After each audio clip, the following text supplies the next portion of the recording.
Welcome to the 2013 incarnation of the Sphinx tutorial. I gave it initially, I think, about 4 years ago, tweaked it in subsequent years, and then have nearly rewritten it for this year because I've been learning better and better what makes a tutorial work for students. So hopefully, those of you who have heard about it from friends will be able to go back and tell them that your experience was even more interesting, because I think we're going to pack a good bit more material in here than I was able to in previous years. Let me quickly outline what I'm intending to cover over the course of the tutorial, because it could be that some of you have come in with a need or a desire or something you need to get done that I hadn't even thought of. And it could be that if you mention it now and I have it in the back of my mind, that I can later in the class include at least a little 5-minute spiel on whatever topic you are interested in. So let me say that I'm kind of imagining this class as the material I have prepared is in 2 halves. Writing documentation, we will look at having it generated automatically, handcrafting it ourselves about how to think about tutorial introductions that people need to our software, and topical guides. And after that first half of the class, or it might run over into the second half, that's sort of the core. How do you write documentation using Sphinx? What are the mechanics? And then how might you think about organizing your documents? We're going to talk about deployments. Serving it as static HTML, having it hosted automatically on Read the Docs, hints, tips, and thoughts about storing it in version control, and then this year, for the first time, I am fitting in a segment on theming the HTML version so that it doesn't look terrible and misleading like the default theme does. If I cover those topics, will most of you have had hit sort of the basic topics that you showed up for? Are there any things that you guys had in your mind I would cover that you want to mention because you think it falls outside of this and I maybe should include a few minutes on something else? Sir? Generating other output formats? Besides HTML. And so when I say, I will go ahead, because actually I was going to, that was as we wrote, I was going to have us produce some different, but I should make that explicit. And I'll probably actually just do PDF, because that's the main other one people ask about. And once you know how to do that one, you will know the procedure for looking up and generating the other kinds. There's probably 1 or 2 other kinds I'll do, I just don't remember their names at the moment. Anyone else? Okay. Okay. I was going to say something and I can't remember what it is at the moment. So, this is your Sphinx tutorial handout. Yeah, the problem is that I'm holding theirs up as the example. Who will I be giving this to in a moment when I get done? All right, it will go to you. I will try not to get it messy. This is Brandon's Sphinx tutorial. The handout might actually be more useful if you rip it in pieces, which I would illustrate had there been an extra, but I'm not going to do it to his. I will leave it up to him. After the first 3 pages of opening, oh, wait a minute, no, it numbers them from 0. So let me say that page number, let's see, page number 9. So let me just take you through this, because this is going to be, I handcrafted this handout for the way that we're going to be going through the material today in the tutorial. And so I need, because this is a resource you'll be drawing on, especially if I've moved on to a topic that you're still confused about, let me briefly take you through the chapters. Chapter 3 is the basic outline of how you run Sphinx. It looks scary because the chapter is 7 pages, but if you will note, the actual instructions for running Sphinx actually only cover pages 3 and 4, and by the time you get to page 5, you're starting to get to the rest of the material, the fancier stuff. that I'm going to teach you today, but I tried in the between pages 3 and 8, 3 and 7 really here, I tried to boil down all the major hints and tips I'm going to be giving you today so that besides the video that's being recorded, you will have a printed reference to the kind of things I'm telling you. Most of the back of the chapter is what you'll want to refer to later when you're trying to get all this to work. And, you know, tomorrow when you get home, you're trying to write some stuff. And of course, because I'm not there, it won't work. And this is how you can get back to my thoughts on the subject. Much more relevant for today is page 9. As you go through the tutorial, you might be tempted to and might decide to just carefully rip this page out so that you can have it sitting next to your other materials. This is a quick reference we're about to read through to how one types restructured text. Pages 11 and 12, a double-sided page that follows it, is also a, if you wish, rip-outable quick reference with all of the constructs you will need for our exercises today that are Sphinx constructs. And don't worry, I'll talk about what those two things are in a minute. I then, in chapters 4, 5, and 6, which are a single sheet of paper each, have some instructions that, with my jumping in and leading you through it as well, is going to help you today write the documentation on pages 19 through 24. Pages 19 through 24, I very carefully put the name example in front of the titles of each of those chapters. The 3 example chapters are documentation for a little library called Triangle Lib. I wrote it myself. And what you are going to be doing today is creating this little booklet, these 3 chapters, using Sphinx. And in fact, we'll probably be most of the way done by soon after the break. There is a break in the middle of the tutorial, which is especially nice if you're thirsty, need coffee, or have fallen behind, and I and the TAs, especially during that time where the TAs aren't talking over me, we can really help you catch up if you've if a technicality or something has caught you and made you miss one of the goals. So, the goal today is for you to learn a lot about Sphinx, to have a lot of fun, to learn a lot about deployment and about where you keep your docs and where you put your documentation so that people can read it. And the really concrete goal is for you right here, live on your laptops, to learn how to produce a little set of documentation like this. Now, I'll go ahead and I will admit what my error was in earlier years. Do you know what I did the very first time I gave this tutorial?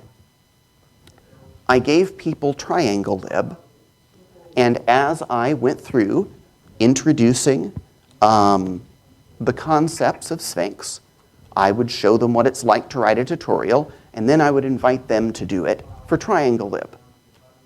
Guess what they spent a lot of their time doing? Trying to figure out Triangle Lib and what it did.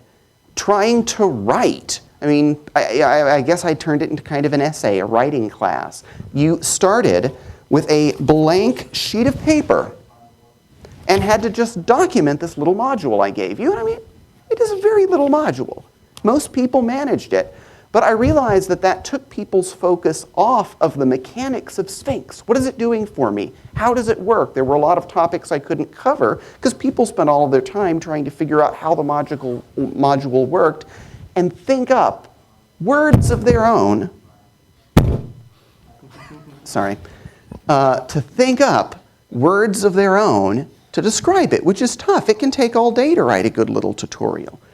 And I realized that you'll learn the same Sphinx mechanics whether I provide the words or you do. You'll learn all the same mechanics if you just type in documentation I've already invented.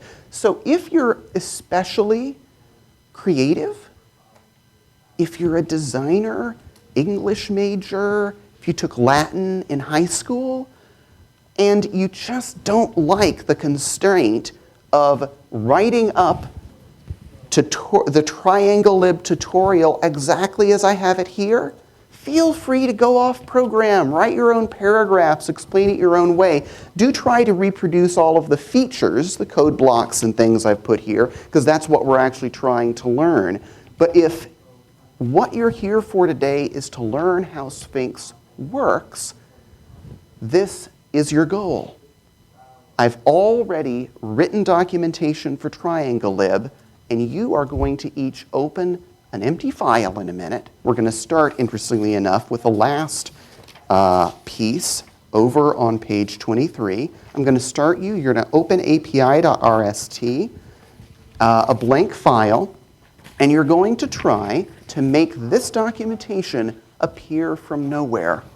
I will note that, though I will be leading you through instructions for doing that, the 3 chapters we just skipped over on page 15, writing tutorial RST. Previous to that, page 13, writing API from RST. Oh, and then I guess right after that, 17, writing guide.rst. Pages 13, pages 15, and pages 17 are essentially our curriculum for the first half and part of the second half of the tutorial. And so what I have packaged here is the complete documentation for a little Python package and instructions for how to start with a blank file and make that documentation happen on your own. I have quick references to all of the syntax that I will be covering, and that's the first thing we'll go over in a minute. And so your goal, which is to produce the documentation, is going to be supported by the quick references that will let you remember all of the different Sphinx constructs I show you, by my own voice, because I will stand up, we'll open an empty file called api.rst together, and I'll start leading you through it. And that process I'm taking you through is written out for your current and future reference in Chapter 4, writing api.rst. So if you fall behind or want to go back through this whole process later, I essentially have the whole exercises part of the tutorial, including all the stuff I'll say as an instructor, in this document.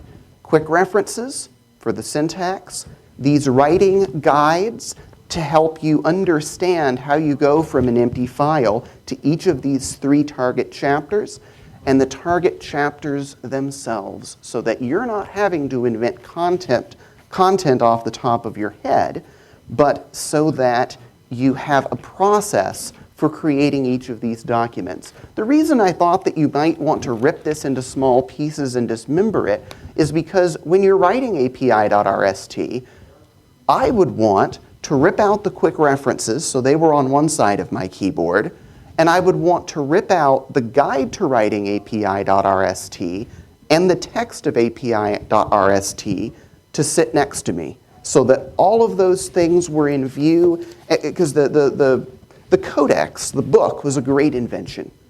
Scrolls required, essentially, if the passage you wanted to get to in a scroll was 30 meters down the scroll, you had to sit there and wind in order to reach. So random access of a scroll was like a disk drive, having to move a disk head back and forth, and it could take time. When they decided in the 1st and 2nd century to start chopping beautiful books, I mean, imagine the travesty. You're getting this book that's a continuous narrative, and you're slicing it into tiny pieces that they called pages. They turned literature from being something necessarily linear to something that you can just jump in right at the middle of whenever you want to.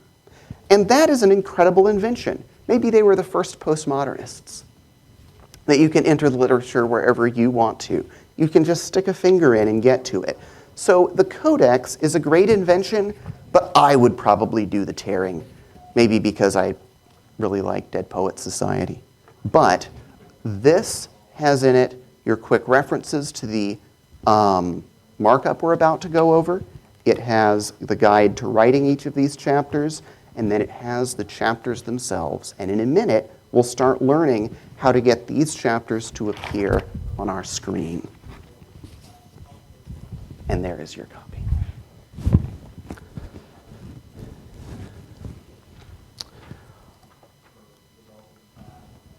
Does everyone, by this point, and it's fine if you don't because I just put it up on the web, does everyone have Triangle Project unzipped, untar-gzipped onto their hard drive? And so if you don't, raise your hand because we have our helpful TAs.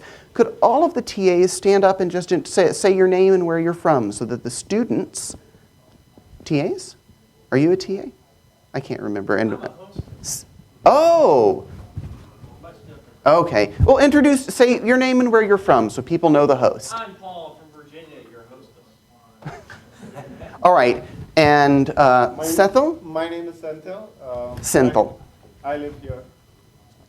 I'm Chris from Virginia. All right, and whenever one of you guys gets hung up, but I need the class to move on, they will be the ones who come over and get things installed for you. Right now, everybody needs triangleproject.tar.gz uncompressed on your hard drive. And while Chris is doing that, I will say that in the beginning, so first, Sphinx is built on a plain markup language called restructured text. Markup, as you know, is any system of adding crazy marks to plain text so that they get formatted. This has been done from the early days of computing because what publishers want to appear on pages is far, far richer than what can simply be typed at a keyboard. So I will take the example that your keyboard can't do italic. Your keyboard, you can't hit it harder and have bold appear. Wouldn't that be fun if it was like really good synthesizers can tell how hard you're hitting the keys because a piano can? It would be kind of fun if you're banging away, it turns into bold and then goes to all caps if you hit it even harder. But keyboards cannot, in fact, include that dimension of formatting and emphasis. And so the very first people who had to produce printed documents from the computer invented markup, and the idea is that you would have some way to give the computer out-of-band information about the text.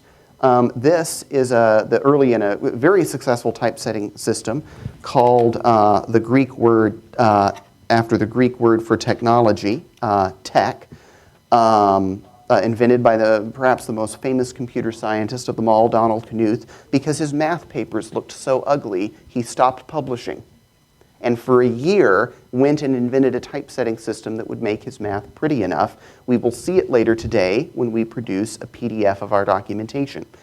Sphinx uses Donald Knuth's text system and, in fact, writes thousands of lines that look exactly like this in order to produce the PDF of your Sphinx documentation. So markup was invented.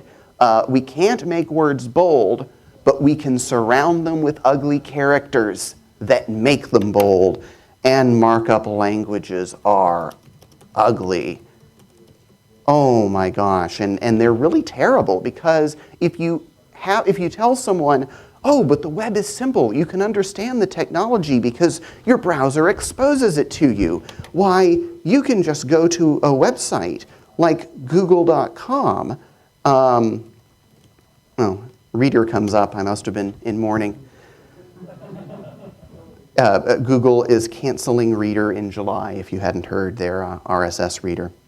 You can, if you tell your friend, but you can learn how Google's homepage works. It's all delivered to your browser. Just press Control-U, and the source code will come up. Like, for example, there's a title in the middle that says Google. Well, that's right in here, isn't it? And what you'll find is that when someone first told you, oh, on the web we can make things bold, it's so simple. You just put B and some little brackets around it, your text will still be readable.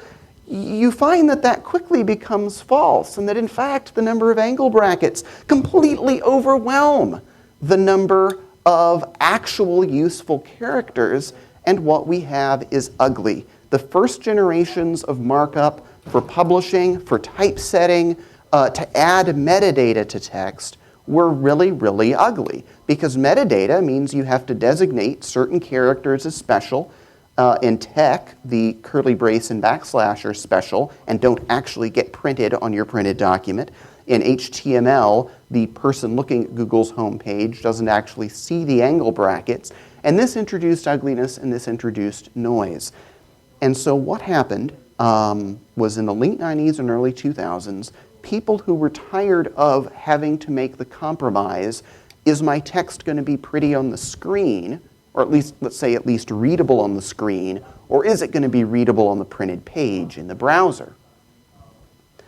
They decided to try to invent markup that actually reads as text as well. And the solution that was fairly widely adopted in all of these systems was to adopt conventions that already existed in email. For example, people for ages in email, when they weren't quite angry enough for all caps, or perhaps just not quite that rude, they would put asterisks around a word. And the people who started inventing these simple markup languages decided to just adopt conventions like that. How do we differentiate paragraphs? In HTML, you do it like this. In tech, you do it like this. Well, how do you differentiate paragraphs when you're typing an email? You just make a blank line. And so this grand idea was that, well, we can tell bold by the asterisks. What if we just separated paragraphs with a blank line, like we normally do when typing anyway? And thus, in the Python community, structured text was born, I believe in the Zope project, or I think was it Jim Fulton who did structured text? Okay, oh, so the Perl guys had done it first. Okay. And it wound up being a little clunky and hard to extend. So someone with perhaps a bit of a lack of imagination when it comes to naming decided that they would name the second generation of it restructured text, lowercase r, capital S, capital T. And one of the ugliest words that I've ever had the displeasure to have to type in computing. I, for the rest of this class, will name the files RST for restructured text, and thus I am going to call the whole markup system RST because I can type it and say it. So an ugly name, rather ironic that such a beautiful concept has such an ugly name. And again, who has heard of this word before? Was it the Ruby people that came up with Markdown? I know Daring Fireball's the website where it originated.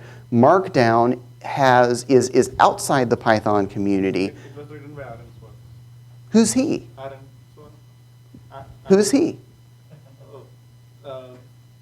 The internet activist who just passed away. Oh, he invented Markdown? Okay. Was he from a particular programming language community or doing it as kind of an internet activist thing? Many of his projects, this was one of his projects. Okay, so not by a guy working like the Perl people or the Python people in a particular programming language community, but a person concerned with information in the internet more generally. Invented Markdown, and it is really the runaway favorite at the moment, because if you are typing a comment on GitHub, you can mark it up with Markdown. I believe Stack Overflow uses a version of Markdown for questions and answers. How many of you here have ever used Stack Overflow? It's a magnificent website. I will bring it up just for a moment here. It is a question and answer website where you accumulate points and reputation if your answers are voted up. This does two things. One, it creates addictions to helping other people. There are people who spend an hour a day because they can't resist the addiction of seeing if they can be in there fast and first with a good answer that gets upvoted. And second, the magic of that is that it then displays the answers in order of their rank.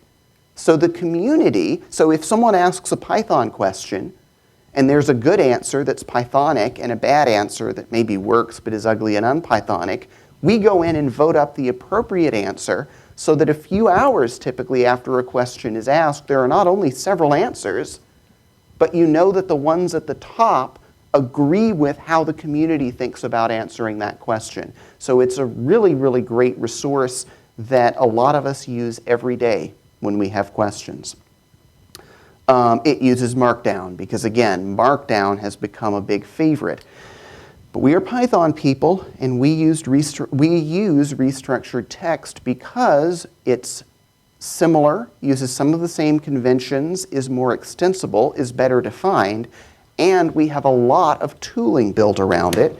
There has, for a long time, been a module called docutils, which you can download and that can help you just get a single restructured text document and format it. And what, of course, we are here today to study is Sphinx. Sphinx has the docutils as a dependency. It uses the docutils. That is, docutils provides that ability to get a single restructured text file and format it as maybe a single HTML file.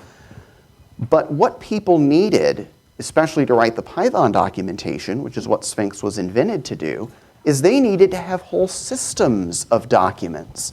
Not a single restructured text document with a little tutorial in it or something, but a whole system of documents with cross-references and an index and all the rest. That is what Sphinx does. It is a build system that lets you create as many restructured text documents as you want, and it will knit them together into a single website, a single book, a single system of online, I think it can do Windows help files, where someone can bring up Windows help and click the hyperlinks and visit all the parts of your documentation. And so, that is why the quick reference that we're about to glance at is split into a chapter on pure restructured text features and then a page of features that are particular to Sphinx, because Sphinx builds on top of this basic simple ability to mark up restructured text.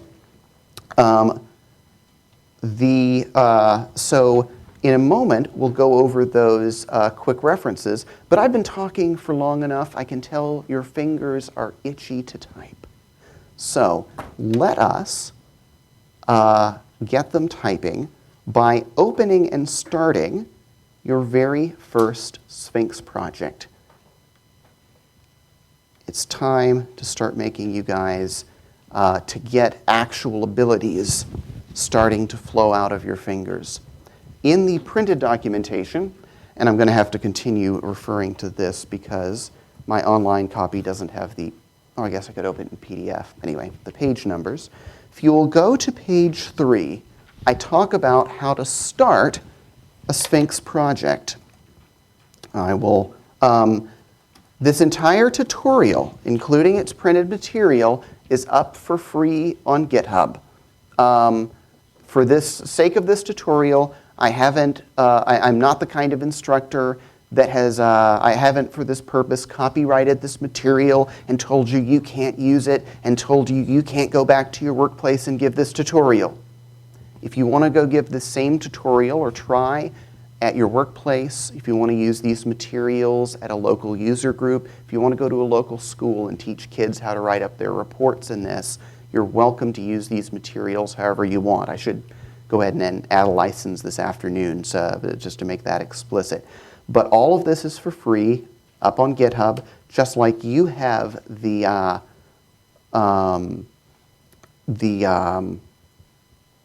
what's the chapter using Sphinx?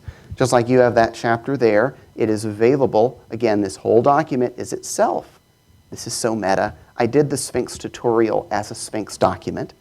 If you want to see an example of anything that I got to print out on this set of pages, you can find it.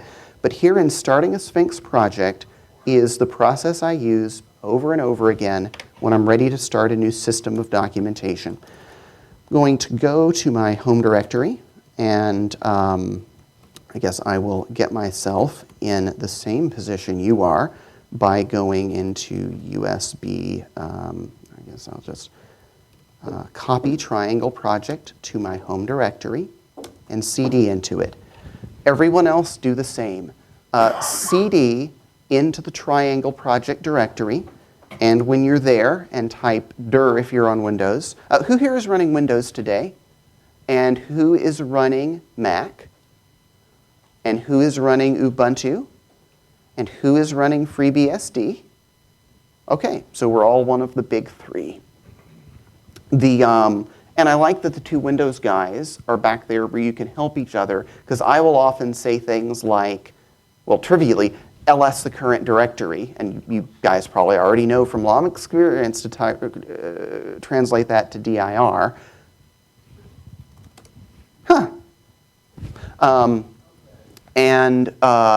Anyway, I'm glad that you guys are next to each other, so if we run into any Windows problems, we have both of you there to compare the working to the non-working state, unless you both break at once. And so, following the guide that is printed, it says, if you have installed Sphinx into a virtual environment, this is certainly the time to turn it on. If you installed it system-wide in your Python, then you're ready to go. Can all of you at this moment type Sphinx build and see a big several screen full list of options come back? My bet is that several of you did not just see that when you typed Sphinx build. By the way, is the font size legible to everyone, even in the back of the room? Do I have the bottom of it up high enough that it's not disappearing behind his head? Okay, good. If Sphinx build didn't just work for you, raise your hand so that I can vector a TA in your direction. This is going to be a good day, guys. Oh, yeah? Sorry. Yeah. It's not working? No, it's I can't find the Sphinx tutorial. I can help you. Oh. Oh, you mean up online? The Triangle Project, but there's something else you needed me to download. No, Sphinx tutorial. I am in, well, here, stop for a moment. Let me show you where I'm sitting on my file system. I'm in a directory called Triangle Project, and those are, so a moment ago I was saying that the whole tutorial material is up on GitHub in case you want to download it or look at it later, but you don't need it on your drive right now. All you need right now is this set of files. Do you have a I do. All right. In this directory, with that set of files visible, it is time for us to type Sphinx Quick Start, and I am going to call the documentation to this project doc. You might say, Brandon, why don't you call it Triangle Lib doc? And the answer is because I'm already sitting inside of the Triangle Lib directory. I'm planning to version control this, store it online along with the rest of the project. So everything in this directory is already part of the Triangle Lib project, so I don't need to qualify the name any further. That's a principle of API design generally. If you have an object that is a web object, you don't need to call its open method WebOpen. You can just call it open because Python, just like file systems have directories, Python has namespaces. And namespaces are a? Great idea. Do more of them. Was it just a great idea?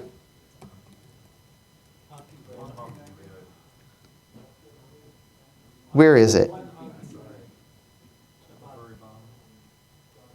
Namespaces are one honking great idea. As a Python person, you should always have that on the tip of your tongue. We should greet each other in the marketplaces and in the squares by saying, namespaces are.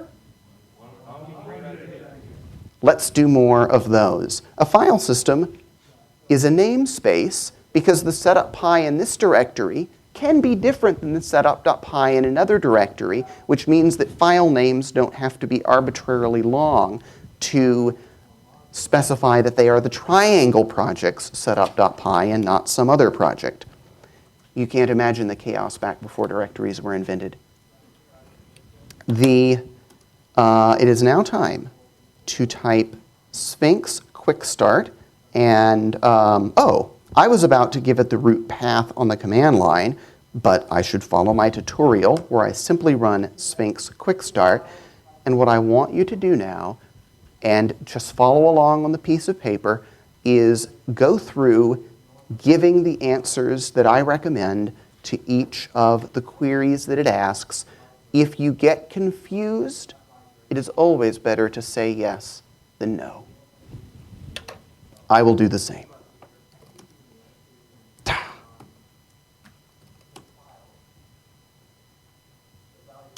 You can hit enter if you already like the answer that is in square brackets.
Do you have a copy of the tutorial, soft copy?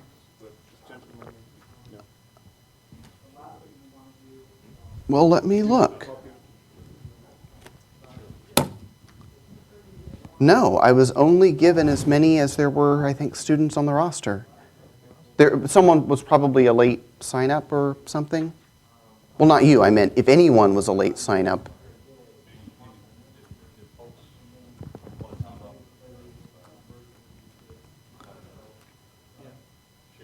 I got all the answers.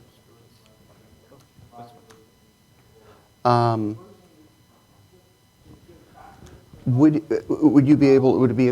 I can show you. Want me to point you at the repo on GitHub so that you have in your browser the same documents that they're looking at on paper? Sure. Okay. Oh, but wait, that won't. I don't know. People print things? There actually is a FedEx place down there. Yeah, actually, so I'm thinking through it. Since the point of the exercise is going to be to produce the documentation that's on the paper, it would probably be good to get this guy next to someone else with, so who among you is just friendly, easygoing, good personality, easy to get along with, and if the guy sitting next to you comes and has to tilt the paper a little towards him so that he can read it for a moment, which of you doesn't have the temptation to suddenly go, What? Oh, we had an extra? Or you guys are going to share? Oh, that way no one needs to move around. Here you are, sir. All right, how many of you guys are now done with the quick start? It seems tedious, doesn't it? But in practice, you'll find that most of the answer, that is, once you've done quick start a few times, you will find that you hit enter through most of it because most of the defaults are reasonable, and that the only place you really pause are one, the questions without defaults. Like, what's the name of the documentation that you're creating? It can't guess, and so it provides it. It provides a prompt for you to type it. So you'll find that you kind of just blindly hit enter until a prompt comes up that keeps coming back as you hit enter, and so you'll stop and fill in a value. And then when it gets to kind of the Boolean question stage, when it's asking yes or no, you from experience will already know what features you want, so you'll just sit there hitting enter and hitting Y when you see the name of a feature you recognize. No, no, no. Oh, enter Sphinx. I need that one. Yes. No, no, no. Ooh, MathJax. Yes. And if you mess up, it's okay, because if you look, there should be a doc directory, cd into it, and you should find that there is now a little Sphinx project sitting here ready for you to start inventing and writing and typing. There is a conf.py file, which is big and voluminously commented. And if you look up near the top, open or list conf.py and look for extensions. Does anyone, and raise your hand when you've opened the file and found the phrase extensions inside of the file conf.py. If you've written Python before, and not everyone at PyCon has, if you've written Python before, you'll recognize that this file is a Python file using Python syntax, and you will see that extensions is a list of strings. Can you guess where that list of strings came from? It is exactly the modules that you just answered yes to. If you accidentally say yes to the wrong module and no to the wrong module, you can just edit this list and make the change. Another trick I use is if I answered my yes and no's and started working and then realized that I'd wanted to answer them differently, I just go into a blank directory, Sphinx quick start a new blank doc directory to which I give the correct answers, and then run diff on the two conf.py files to copy across the one setting that my different answer has tweaked or changed. You'll sometimes find that that diff is a little larger than you'd think because maybe Sphinx has grown up to a new version in the meantime, but you should be able to look through the diff and deduce, okay, I think these 2 or 3 things are just because Sphinx now has more options. But you'll probably from the name recognize the line that you want to change to make your project start behaving as though you answered differently. All quick start exists for essentially is to set up this little directory structure and write a conf.py for you, because early users hated that the way to start a Sphinx project was to create a directory, create this file, create that file, okay, conf.py. Go in and create an extensions variable, and here's the list of things you can add to it, and it was very inconvenient. I should mention, in case any of you guys design systems for people to use, that what we have just done is absolutely incredible and a huge innovation in how people use computers if they're going to be creating and programming. A lot of websites are written today using something called Ruby on Rails because they were the first people to create essentially a quick start for a web application. Most other ways of writing on the web had readmes and getting started guides that were 20 pages long. Who here has ever had to open a readme and go through 20 steps to get some piece of software installed and configured? Who has ever had to do that for the Solaris? Oh, never mind. For the thing that really got me was the Solaris IPsec module installed back in the late 2000s. It had about 40 or 50 steps in it. Edit this system file, change this system file's permission, restart the machine, go to this other place. When I finished those 20, no, in that case, about 40 or 50 very complicated steps, was IPsec up and working on my machine? It was not. Which of those steps did I do wrong? I couldn't tell.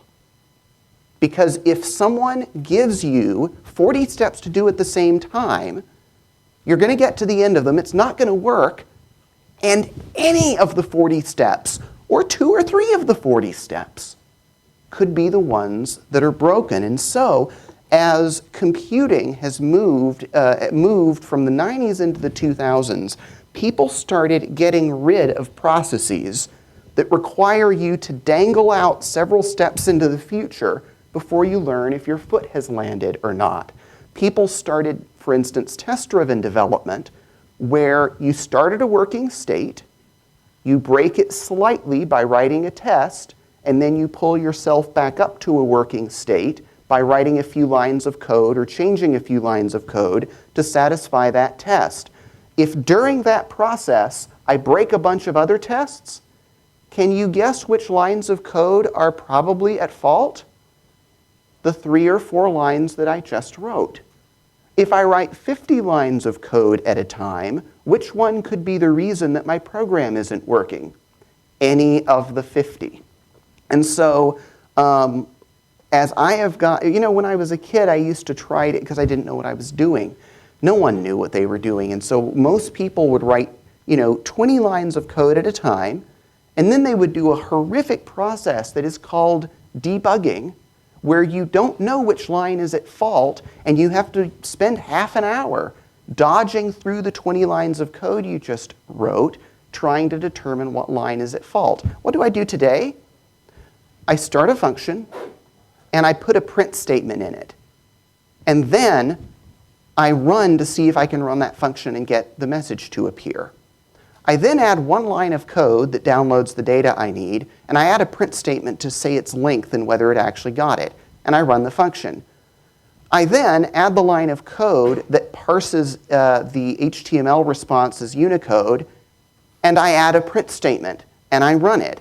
If I then write the line of code that tries to split the file by CSV, and the print statement shows me I'm getting a mess out, which line of code is probably at fault? That one or the one or two before it. I now make tiny, tiny little steps forward, testing at each moment whether I have swerved from the righteous path of correctness into error. Because if my steps are this big, how far off the righteous path can I be at any given moment? This far.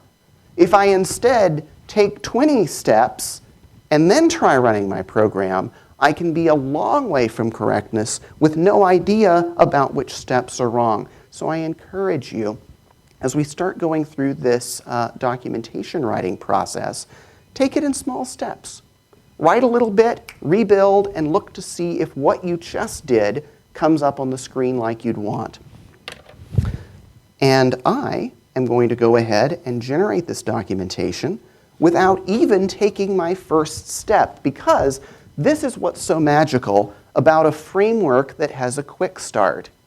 Instead of it putting a basic working state 20 steps away from you, so there's a big, tall install document, and I have to set up 10 or 20 files and get the syntax just right before I'm even at square one, where a blank web page will come up or whatever. A quick start process starts you in that working state that you want to be in. Sphinx Quick Start creates a complete enough set of documentation that it will compile. And so let us convince ourselves of that by, before we type anything, on Unix, I'm going to type make HTML, and I think the Windows guys might be able to type the same thing.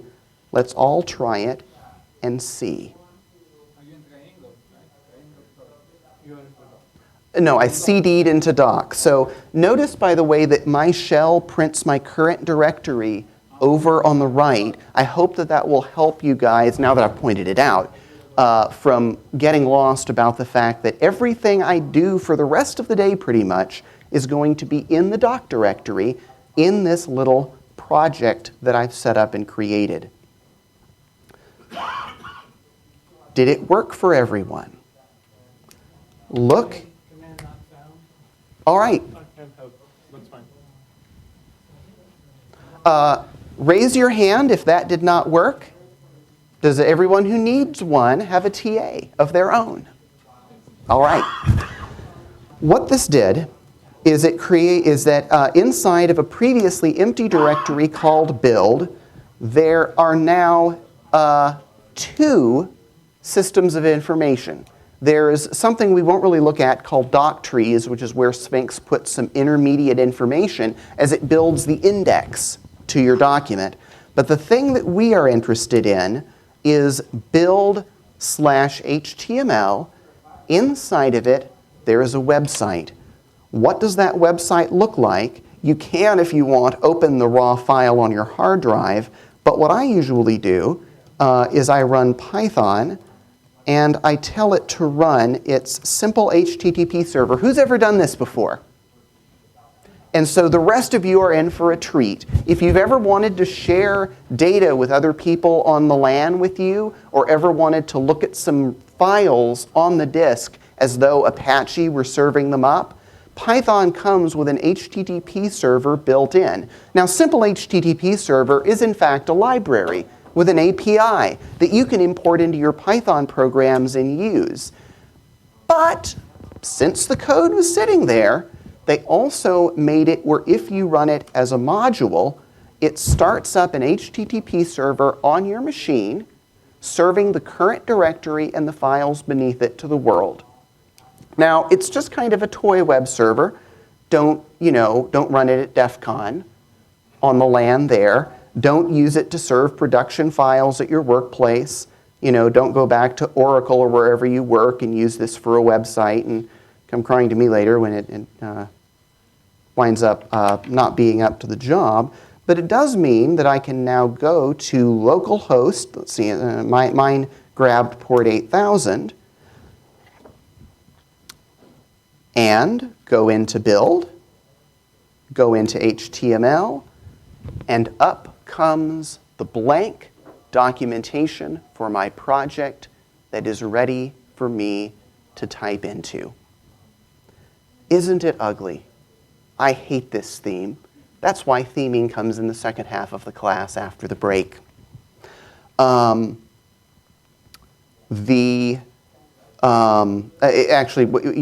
might want to open a second terminal and just leave the simple HTTP server running, if that's how you choose to look at your built docs.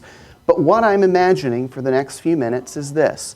After I quickly go over after we read over the quick reference together, I am going to ask you to use what you learned in the quick reference to try writing the little tutorial up. And it's fine that you won't do a good job, and it's fine that you won't find all the features at first, because after letting you do it for a few minutes, I'll jump in and start showing you how I would do it. But it turns out, and this is an important, in case you guys teach classes or even just help explain something at your workplace, people tend to remember things that are an answer to a real question they have. If you stand up and tell someone how to make something bold, they'll nod their head. If you challenge them to make something bold like it is on a piece of paper, and they're looking at the quick reference and looking at their file and trying to make it bold, and then you tell them it's asterisks, they will remember, because it's actually a relevant question if they're attempting. The important thing about exercises isn't that you succeed, it's just that you try. Just by trying, you're making your brain value the answer, and what I teach you in this tutorial today becomes much more likely, the education experts tell me, than if I just sat up here and read off the answers to you. So what I imagine is that you might have an editor open where you start editing the tutorial file that we're about to create. I imagine that you might have a terminal window open where you type make HTML, add a few lines and type make HTML to see how they look. That you might have simple HTTP server running off in the background or on a terminal window you leave behind the other windows. So that, and I'll show you the process in a moment, so that you can edit, save, build, view. I like that. Edit, save, build, view. Oh, I don't like that. Change it. Edit, build, view. And I'll show you that process in a second. It's kind of the loop that I sit in all day if I'm writing documentation. So the first step, now that we've learned about building, and now that you have a mechanism for bringing this up, is that we're going to start our tutorial. We'll do this in 2 steps. I'm in the wrong. I'm going to go ahead and use my editor here with the huge font because I think that will be more useful to you. So what is the directory call that I'm sitting in? Triangle project / doc. The directory looks like this. There's already an index.rst. Everyone bring up your favorite editor of choice and raise your hands so that I can get a TA to you. Where are the TAs? Oh, there you are. Okay, good. And I can, so I will come help you if you don't know how to run an editor on your platform. But open a fresh file called API. I'm sorry, I said tutorial before. Open a fresh file called api.rst, and you're almost ready to begin following those instructions I wrote out for writing an API for the first time and making that API chapter at the end of your handout magically appear from nowhere. But before you do so, let's quickly go over the what did I call the quick references. I'm going to hop back over here into my handout. I didn't think about formatting this where it was wide enough, but that's okay. You have the printouts behind you, in front of you, and I'm just using this for reference. The quick RST page shows you how we put funky punctuation around things in order to make it appear different than plain text. In restructured text, you can always just type text, and the text will appear in the output. This is what you do if you want it to look different or special. Italic is a single asterisk surrounding the word or phrase. Bold is a double italic. It's a double asterisk surrounding it.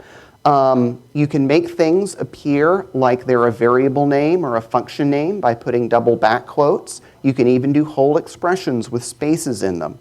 Hyperlinks have 2 styles. One looks kind of like an email address where you have whatever text you want that's, pretty, like Brandon Rhodes, and then in angle brackets, brandon@rhodesmill.org, the technical version of the same text. You make those by putting an underscore after the little backticks, because that, to the guy who invented restructured text or structured text, it looked like an arrow pointing. And so, yes, that's what you have to think. It looks like it goes somewhere when it has that underscore swooshing off the end of it. And the other way you can do it, if you don't want to, especially if you're using the same links many times in your document, and you don't want to have to paste it in over and over again in angle brackets, is that you can just name the link and put the little swoosh at the end, and then have a comment. This is a comment where you put ... at the beginning of a line, and have a matching swoosh, a matching underscore with the same name. So if the link is named link, then the URL should be named link so that it becomes a hyperlink. You will see soon that you can do images. You can use the double dots for just a comment block to remind yourself of something that doesn't get printed in the output. And please be looking at your printout, because this is, actually, okay, never mind. I will fix me rather than, so the problem with you following along right now is I'm in too big a font size, so the lines are looking really ugly. If But good grief, Brandon, I can solve that just by opening Sphinx tutorial, handout, quick restructured text. And it's a little smaller, but there. Now it's, for those of you that now want to follow along on the screen, hope that makes it less painful. Paragraph is one or more lines of unindented text separated by blank lines. Block quotes look like paragraphs, but like block quotes in books, you indent them with some white space. And again, when existing conventions that just look good already existed, restructured text adopted them. Since people make block quotes by indenting, you can just indent a paragraph and it becomes a block quote. You can put pipe characters in front of lines that are like a poem or something like that, where you want to control the line breaks. That's what putting a pipe at the beginning of a line does. You can have little definition lists by putting a term that's left indented, but then indenting a paragraph right beneath it with no intervening white space. You can use asterisks or 1 or A or whatever, and indentation to make a list. And then finally, code blocks. If they are normal code blocks, the only way you can help restructured text tell them apart from paragraph is by putting a double colon at the end of the paragraph right above them. But if they are doc tests, restructured text can tell that no real paragraph in a book would start with greater than, greater than, greater than. So those code blocks are detected automatically. And again, the reason these are on paper in front of you is I'm just going through the menu of options you have. It's in a moment that we will start using them to write a document. And in the quick Sphinx document, I start by showing you that a comment can actually cover several, not a comment. So here, I use the dot dot at the beginning of a line, and I say, I create, this is called a directive. You're about to see several of these. Yes, this is the page after the quick reference to RST, the quick reference to Sphinx. You can have a directive. Again, he had to add some punctuation around it so he would never mistake your innocent text for being a Sphinx directive. So you start the line with dot dot space, and then you have the name of the directive followed by Sphinx's favorite punctuation character, the double colon. And here, if I say note, and then have some indented paragraphs, have you ever seen in the Python documentation where it says note and has a box with some special text in it? This is how it's created. You can also, there are also directives that we'll see in a few minutes for making a code block, and you can tell it how to syntax highlight it. If you've ever had to cut and paste code from a Python file into your documentation, Sphinx absolves you of that responsibility by having a literal include directive, where instead of having to do it the old way, going into example.py, highlighting lines 10 through 20, hitting copy, moving over and hitting paste into your document, restructured text just lets you tell it to inline those 10 lines of the file, maybe even emphasizing some of the lines with highlighting with the literal include directive. We're about to see how these, yes? With that, does that mean that if the file you're referencing changes, you're responsible for going and updating this reference as well? Yes, and it makes your documentation dependent on an external file, and so you should probably only take this option if you version control your docs with your source code so they're always in the same relative position, or if you and your other documentation folks have a setup script you always run that always checks out the source code and the documentation so that the relative paths will always work. Good question. Gold star. There's a few more things like how to introduce the documentation to modules, classes, methods, and attributes, which we are about to learn about by writing an API doc. So I will skip over those since they're just there for your later reference. This is a reference sheet. And then we'll learn how to do test code, test output, and finally to label things so that we can have hyperlinked cross-references all through our documentation so that if your tutorial mentions a class, they can just click on the name and be shuttled over to your API documentation. So I wanted to quickly read over those quick reference sheets so that we all would know what's there. But the real trick now is we're going to learn when to pull each of those features out into this text file we're going to start reading. I want you to go to the blank file that I want you to have now open in your editor, api.rst. I want you to look at the API doc, the example API doc, bound in near the back of, it's actually the last chapter, I think, in your handout. I want you to try to make the title of the document appear by taking the pattern for a title that you just saw in the quick reference and adding it to the text file.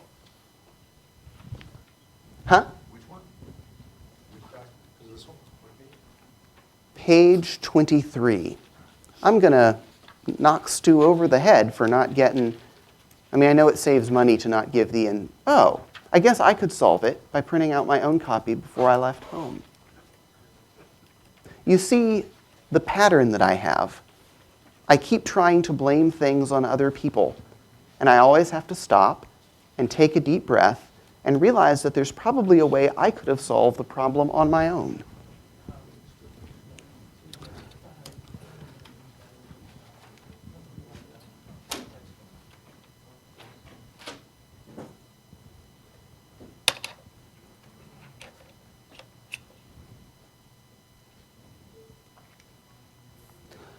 All right, what I just did, or what I am going to do, what is the title of the chapter?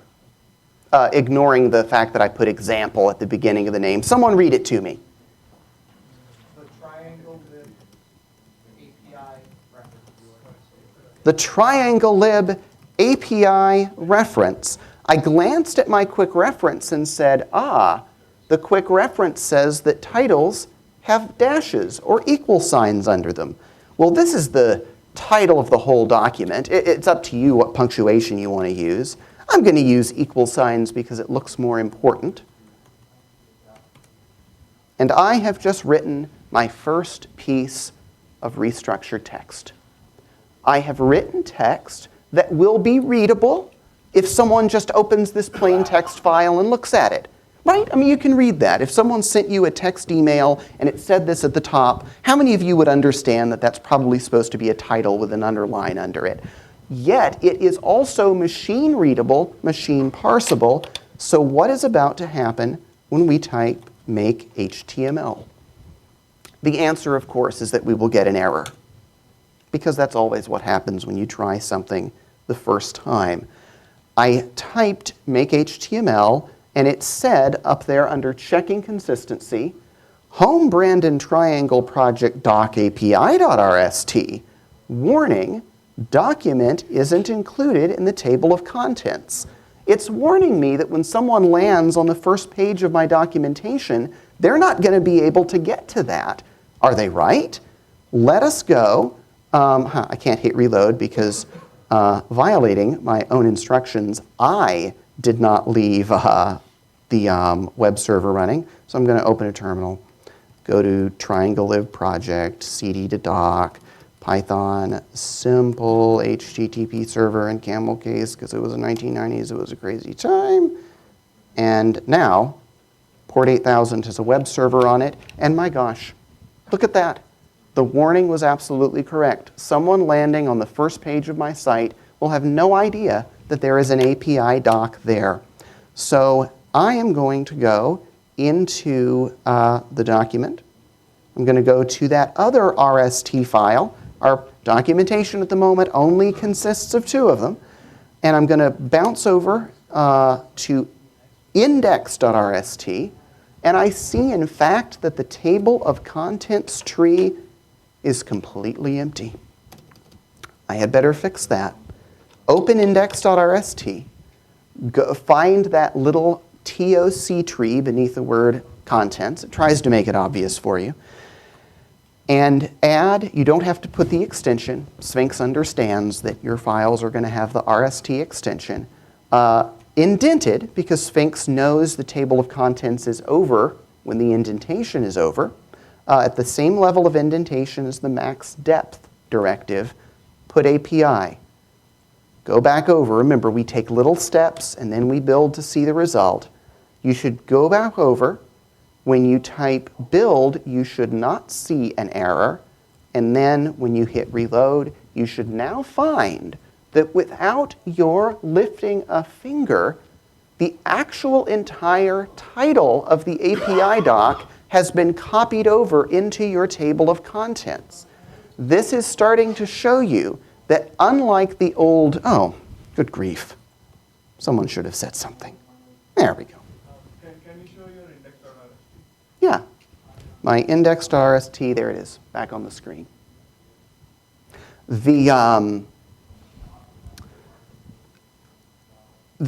So where was I before I was thinking about making the font the right size? So you can see that, whereas earlier documentation tools in Python just worked on single files, Sphinx knows that your set of files are a group, and so it can do things like automatically copying the full title of one document into the content of another, because what does that mean? They will always match. Earlier documentation systems I used made me spell out the triangulib API reference over in the table of contents. And what did that mean? It meant the documentation looked great till the first time I changed the title of that document, and all of a sudden I had a table of contents that didn't match my document anymore.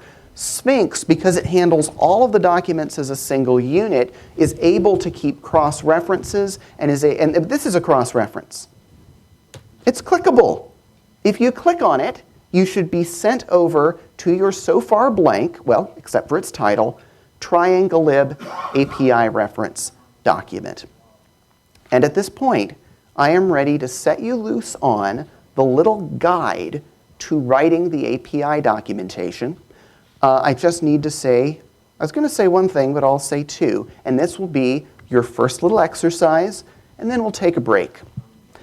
The first thing that I will say, I wasn't planning on doing this at this point in the tutorial, but I'm sorry. I am overwhelmed by the ugliness. We have got to learn at least enough theming to get rid of this horrible, horrible, ugly blue theme, because it is not only horrible, it is evil and misleading. I will show you that it is evil and misleading. Let me go over quickly. You don't have to copy this. I'm going to say section 1 and put dashes under it, and I'm going to say section 2 and put dashes. How did the dashes appear magically? Because Emacs is magic and it knows restructured text. And like all things in Emacs, it gives me a keyboard shortcut for adding them.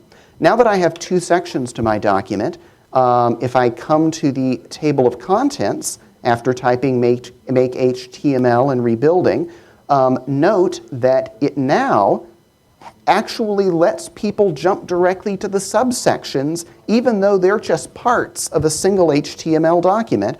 I guess I should show you if I create a subsection and give it some other, I'm just making up the punctuation characters I use. You don't have to use the same ones. As long as it sees punctuation under a title, Sphinx understands it because it's friendly. You'll note that if I build it with a third level and hit reload, what happened? It didn't provide a direct hyperlink to the third level. The reason is because the default index.rst has this little max depth option in it, because it turns out if you have very deeply nested documentation and give people a table of contents that includes all of the second and third and fourth level titles, they will be afraid of your product and will run screaming and will not use it because it looks too complicated. And it becomes too hard to navigate because they have to scroll and scroll and scroll just to reach the second chapter. So this directive is adjustable. I can change max depth to 3, make HTML again, and the subsection now appears. But it's up to you whether you want to leave that at the default, move it up to 3 or 4. You can even move it down to 1, and you'll only get a series of links to your chapters themselves. So why did I do that? I did that so that I can show you that this default theme is evil. If we click on the triangulib API reference, and we arrive here,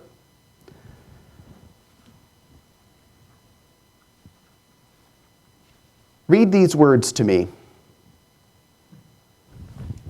This is interactive not because I have aspirations to be Mr. Rogers, not because I think that you are children.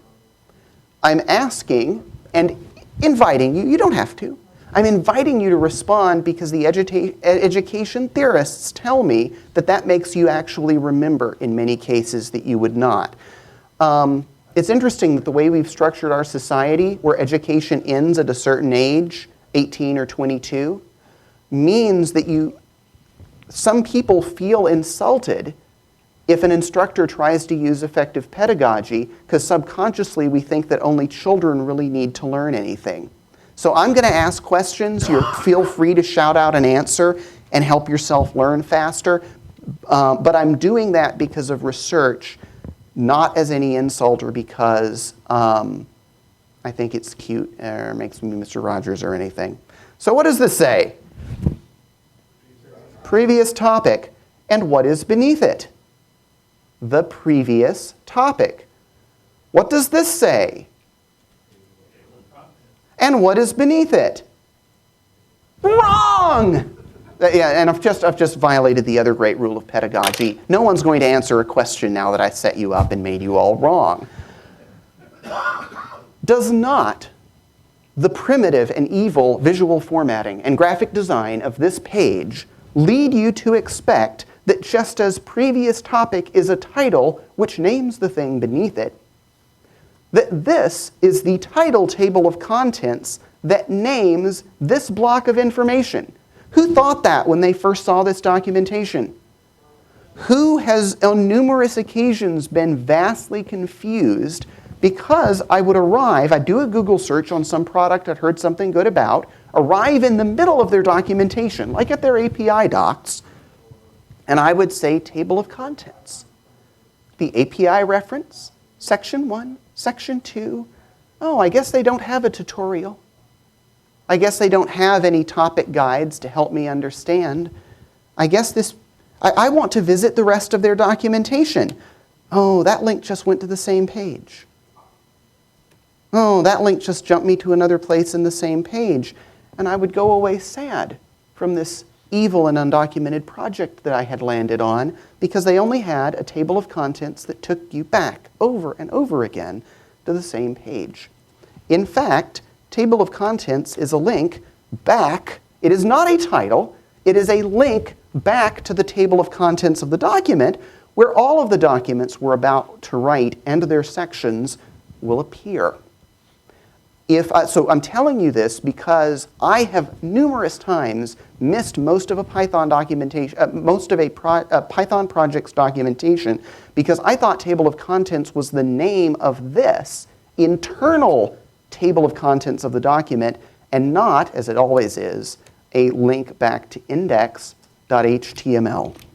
So that's why this is evil, and that's why for the sake of this screen that I have to look at, you don't have to do this yet, I'm going to open conf.py.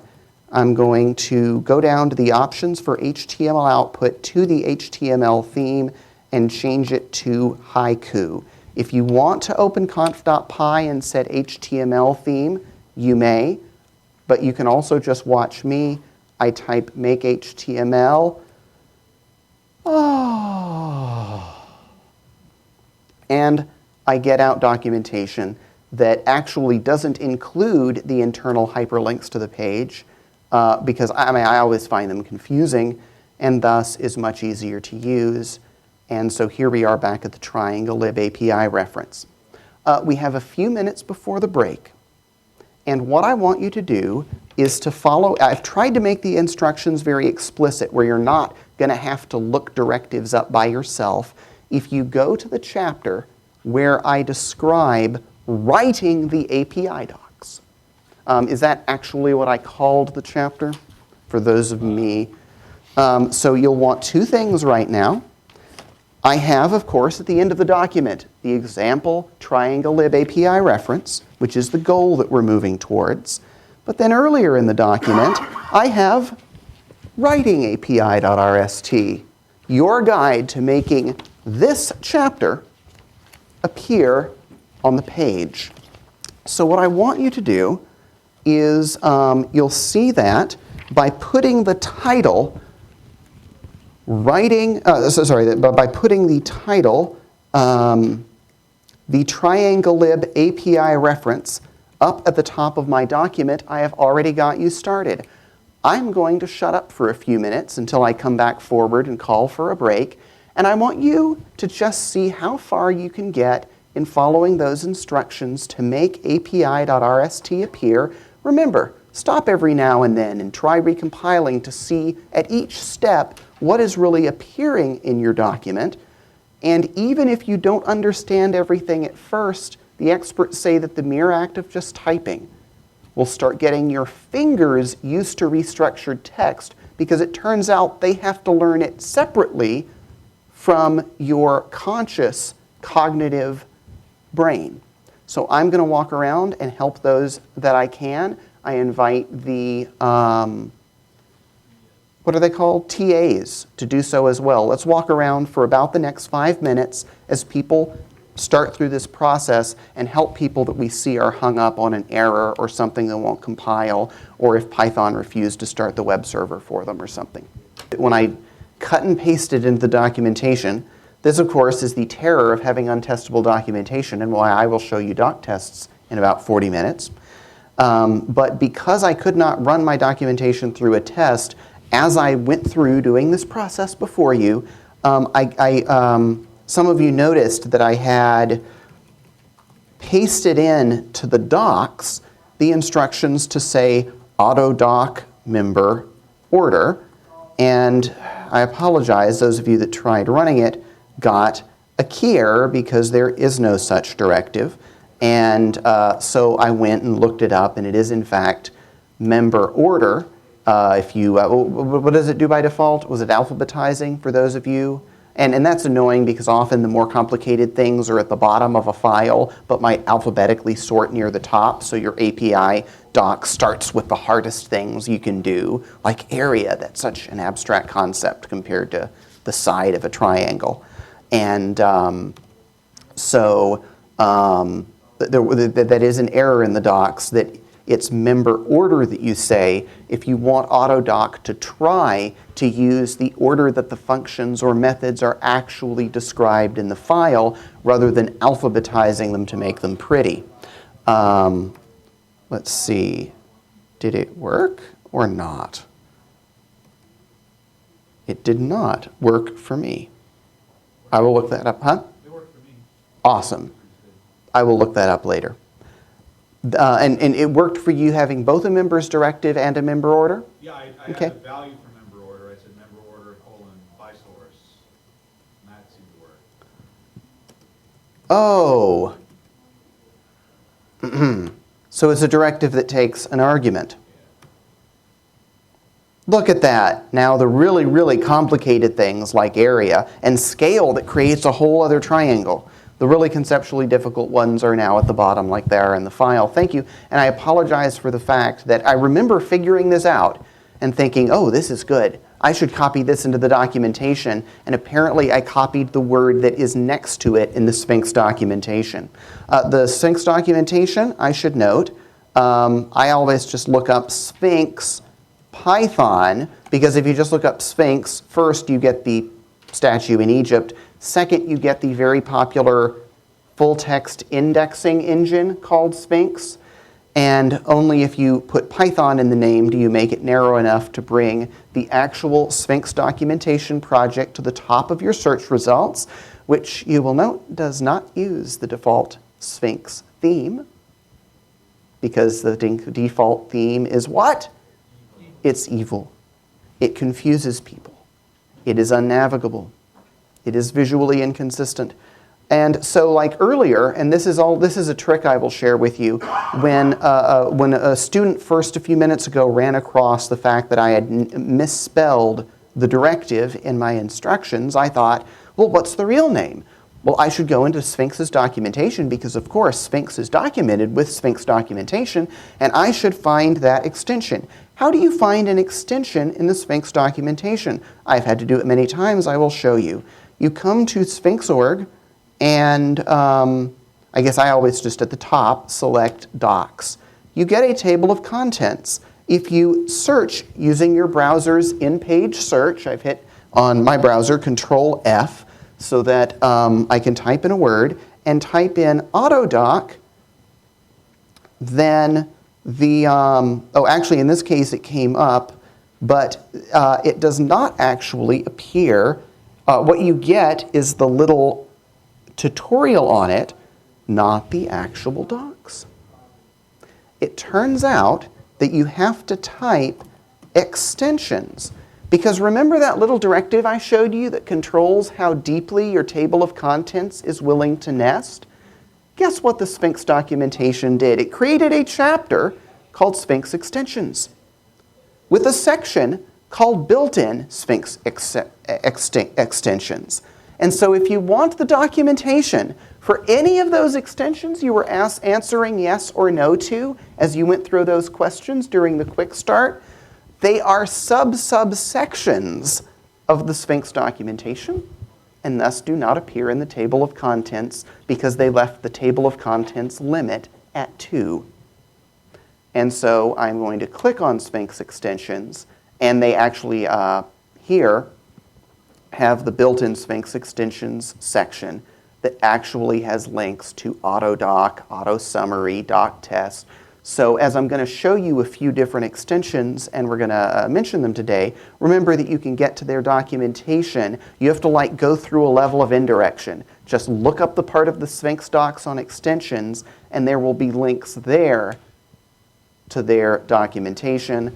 I got here, I scrolled down, and I found that it was down here that I had meant, once I finished getting it working in my copy, I meant to paste member order as the directive you use, and I accidentally cut and pasted this value instead, which doesn't work.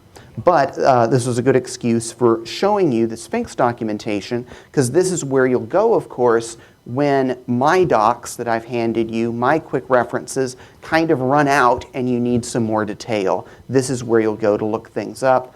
It might seem really weird that half the directives you're learning happen to be restructured text directives and half of them happen to be Sphinx. Unfortunately, that is also how they are split up here. The Sphinx docs, I'm back up at the top level now, have both a restructured text primer with the kind of things on it, the kind of markup that's in my first quick reference I gave you, and then specifically Sphinx markup constructs, which will have more detail and more options for that second little quick reference I gave you.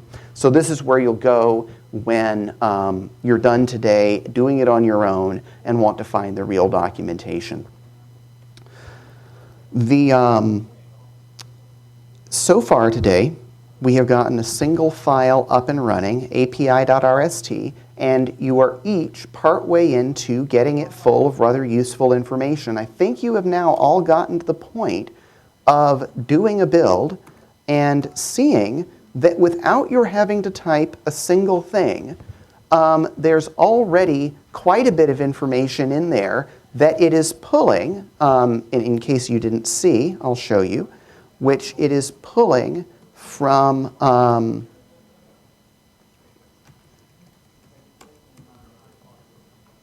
here it is. I moved it up to here, which is pulling from TriangleLib. So if you notice here that the TriangleLib API reference says routines for working with triangles, you'll find that in the Dunder init, routines for working with triangles, here at the top of the package. And then as you pulled in the modules beneath it, if you got to that point in the instructions, then you saw that documentation started showing up for the classes, the methods inside the classes, and the functions in this Python module. And so you kind of, if you have a well-written, well-documented Python package, you get the API docs for free. Is that useful? The Python documentation people say no. They were so excited when this was invented. They got the standard library docs, started rebuilding them on top of Sphinx. And when they did that, they said, great, well now we don't have to write docs for the RE module anymore. We can just tell Autodoc to pull in the beautiful doc strings that we have defined for all of these functions and methods. They ran it, and they found that the output needed some tweaking, and then some more tweaking, and then some more tweaking. And then they realized that it just shouldn't be pulled from the code at all, that the code, when you add doc strings to your code, it needs to be very short, pithy, concise, because it's what's going to come up in the tooltip of the person's IDE when they start typing is triangle. And that is just not how you write docs that get printed on paper, that get put on the internet as pages. And so I believe that there is no part of the Python documentation at the moment that uses Autodoc. It is for smaller projects, and my general rule is you need API docs, and we'll talk in a moment about what people use them for. You need API docs, and it's start by using Autodoc. And if that works for you, and if you and the other people using your API are happy, stick with it. Because it's great, it's automatic, and it automatically stays in sync with your code. But a lot of big projects have actually found that if you paste together all of the doc strings into something bigger, it doesn't add up to something coherent that you actually need for a big project, handwritten docs with extra text that link the concepts together for the person sitting and reading through it. And so feel always, when you run Autodoc, do it as an experiment.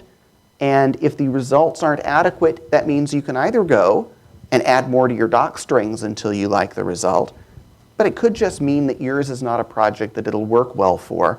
And the instructions, if you'll look at, if you've been going through the further instructions for building this API.rst file, you'll note that I have you take progressively more control from Autodoc and bring it into your own hands, because very often you will find that Autodoc is okay for listing the methods, but that you really want to put some more introductory text up, say, at the top of triangle. And if you look at the instructions, you'll see that I tell you how to, in your API.rst,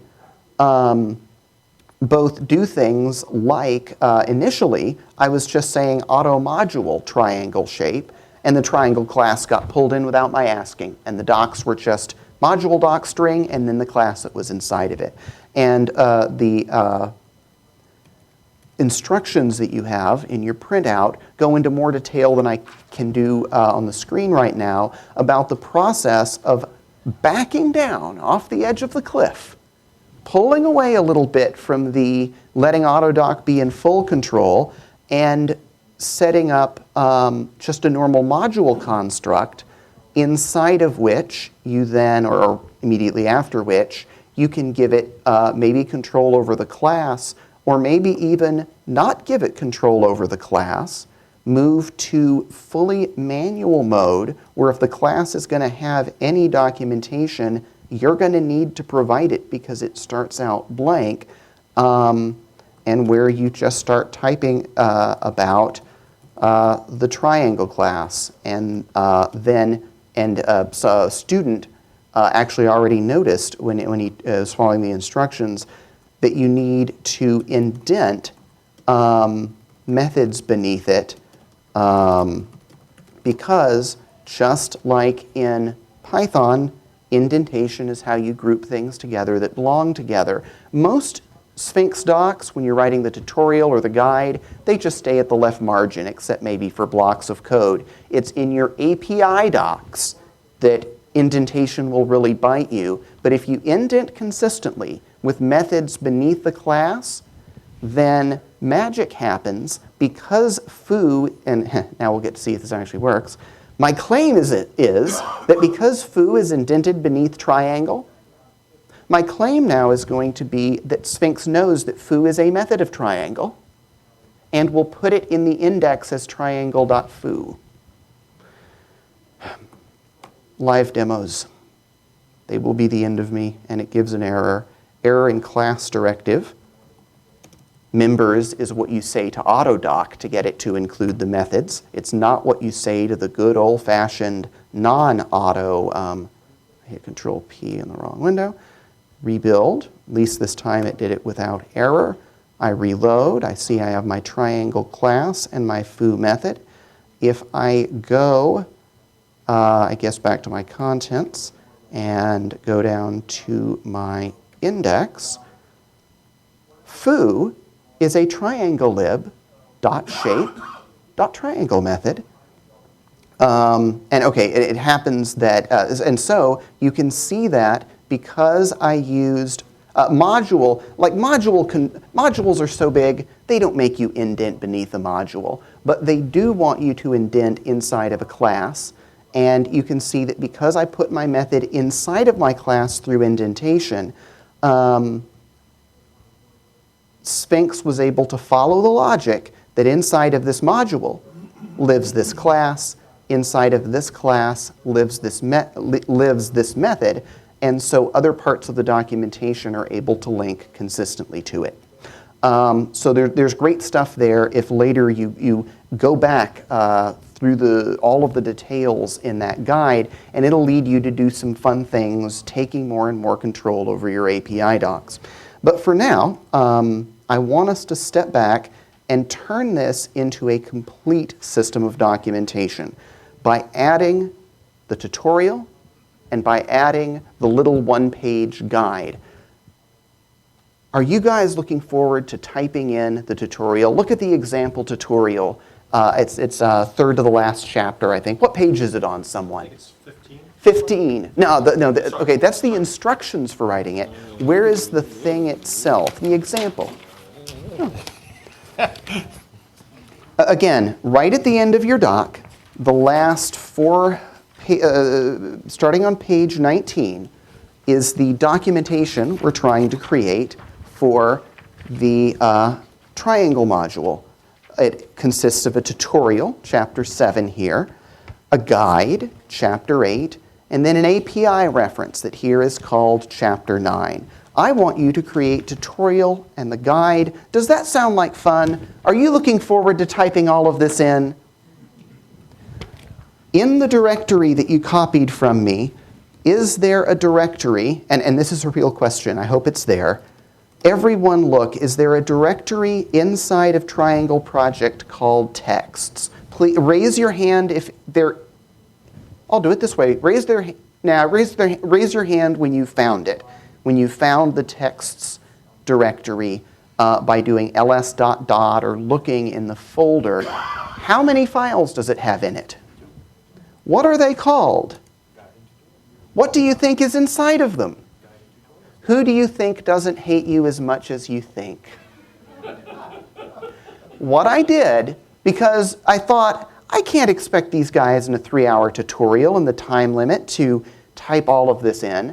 I got the text, once I had these chapters formatted, I copied the text and took out all of the markup. Because the point of this is for you to experiment and start learning some of the markup. So in my system, I would do this. I would say copy, and do this with me. Copy texts tutorial.txt to tutorial.rst. You can also do this using your GUI, your file manager, and get texts guide.txt and turn them here in your doc directory into guide.rst. Quick quiz. What will happen right now? What warning might I see if I type make HTML? It's not in the table of contents. It will still compile them. They will still be there, but they won't be able to get accessed. Warning. Document isn't included in any table of content tree directive. So after copying those files in index.rst, you can say tutorial and guide, and at that point, you should be able to do a make HTML. Oh, okay, and it will complain. Oh, interesting. Okay, we will do this live. This is a fun message. Remember how I said it was great that Sphinx by default brings the title across? If it can't find a title, it decides that it just can't table of content index your document. And of course, what did I do to these documents before turning them into .text?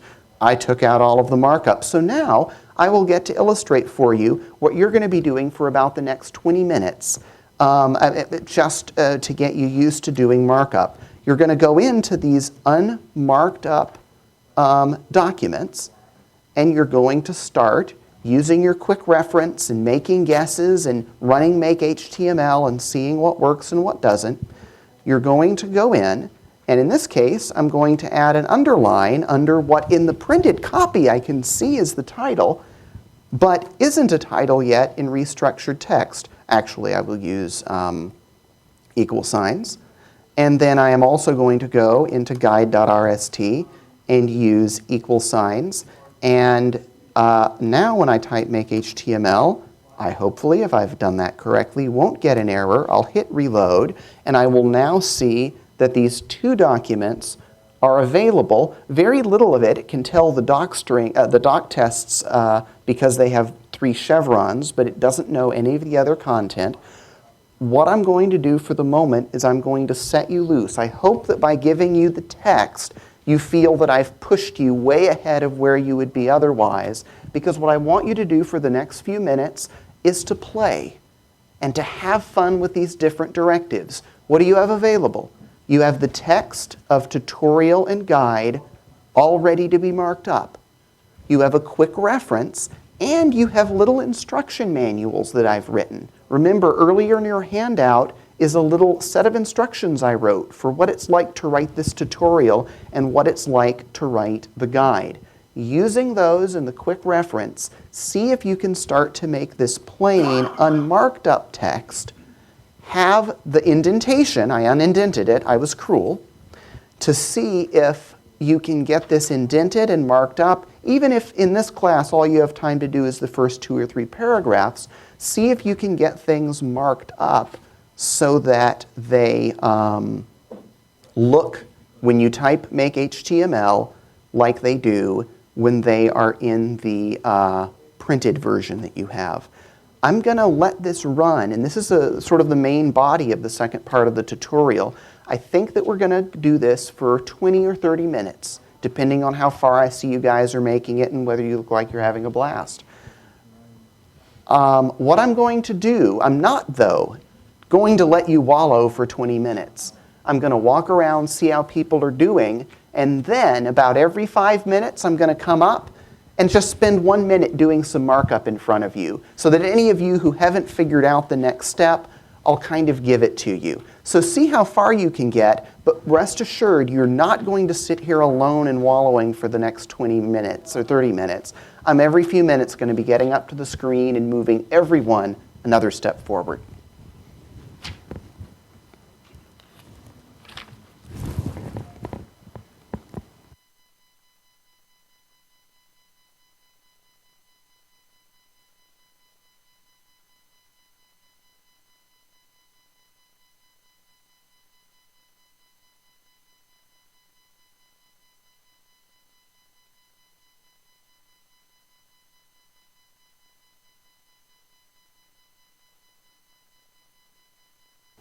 I said, you'll remember, I wanted the word triangle to be a link to triangle-lib-shapes.triangle.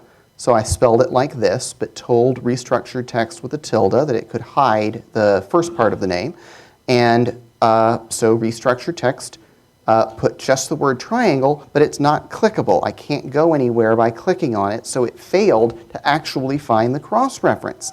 Why is that? I went over to API and I found that I had misspelled the module name, and since I'm not using auto module here, it didn't give me an import error because this is just dumb documentation that it just accepts what I type. And so triangle lib shape triangle, obviously in Python is not a match for triangle lib shapes triangle because Python considers 2 modules different if they differ by a letter. So I changed this to S. I said make HTML, and did that fix everything? No, because the make HTML process tries to be clever and only rebuild the docs that have changed. What doc changed when I edited api.rst? The API doc got rebuilt, but not the doc that was brokenly trying to refer to it. And this often happens to me with Sphinx. I'll look in a minute when I've given you your attention back to see. I wonder if there's something. Is there something? Yes. You can type make clean, and it will just destroy the entire build directory, thus forcing the next make HTML to build from scratch. If you ever try using a neat power of Sphinx, like let's say cross-referencing, and it doesn't work, before you waste your time on anything else, do a make clean make HTML, or maybe just set your shell up so that, it does them together, make clean and make HTML, because as you can see, it is now a hyperlink. I can now click on triangle in the tutorial, and it takes the interested reader to my API docs, and it wouldn't be able to do that if if I had not forced it to rebuild all of the documentation. So make clean is useful a lot of the time when you're afraid that it's cached information from one document that now needs to be updated in another document.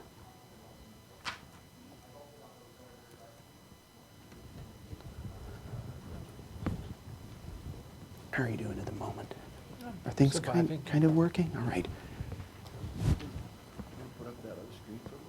Oh, thank you. Always when I walk away from the podium, feel free to tell me that I should bring another screen back up. Which is this one?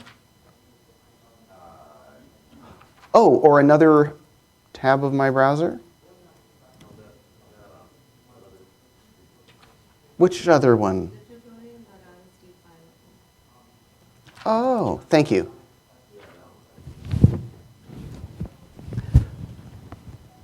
Includes two different tick marks. And let me clarify that this tick mark, the one next to your enter or return key, is used all the time in text. It's an apostrophe. It's used as a single quote. It's used as the prime symbol next to mathematical numbers and operators. So there was no way that Sphinx was going to make that character special or an exception, because that would break so much of our typing habits in so many of our documents. But this character, which is in the probably upper left of your keyboard near the escape key, which is called the backtick, isn't used in normal English text at all, ever. And so, if you're just typing an email, typically you will never type that character.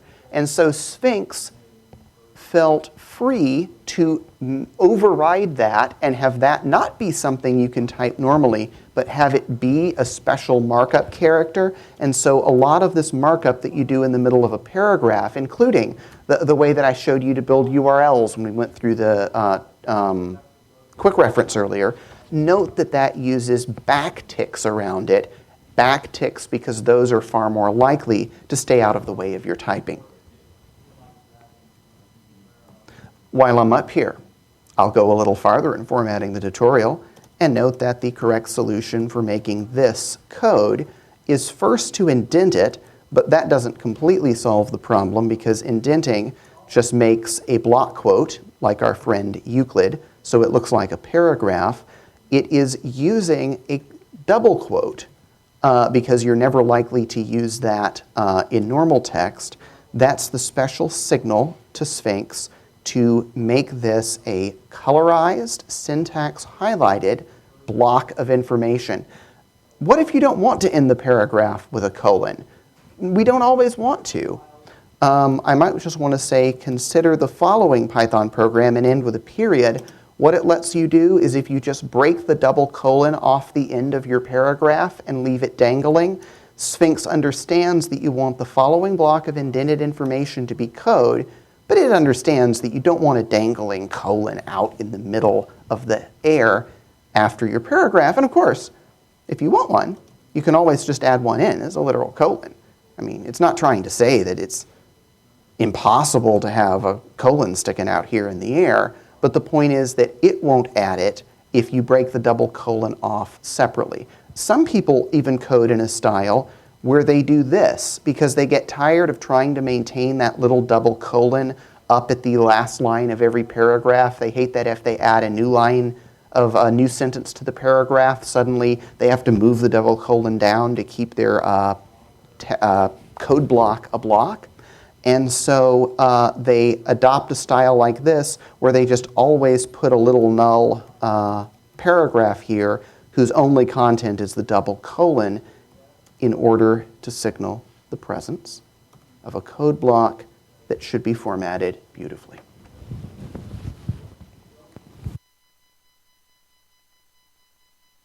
I'm hopping over to the guide for the moment to show you one or two things. Of course, triangle lib, you now from the tutorial know how you'll probably mark this up.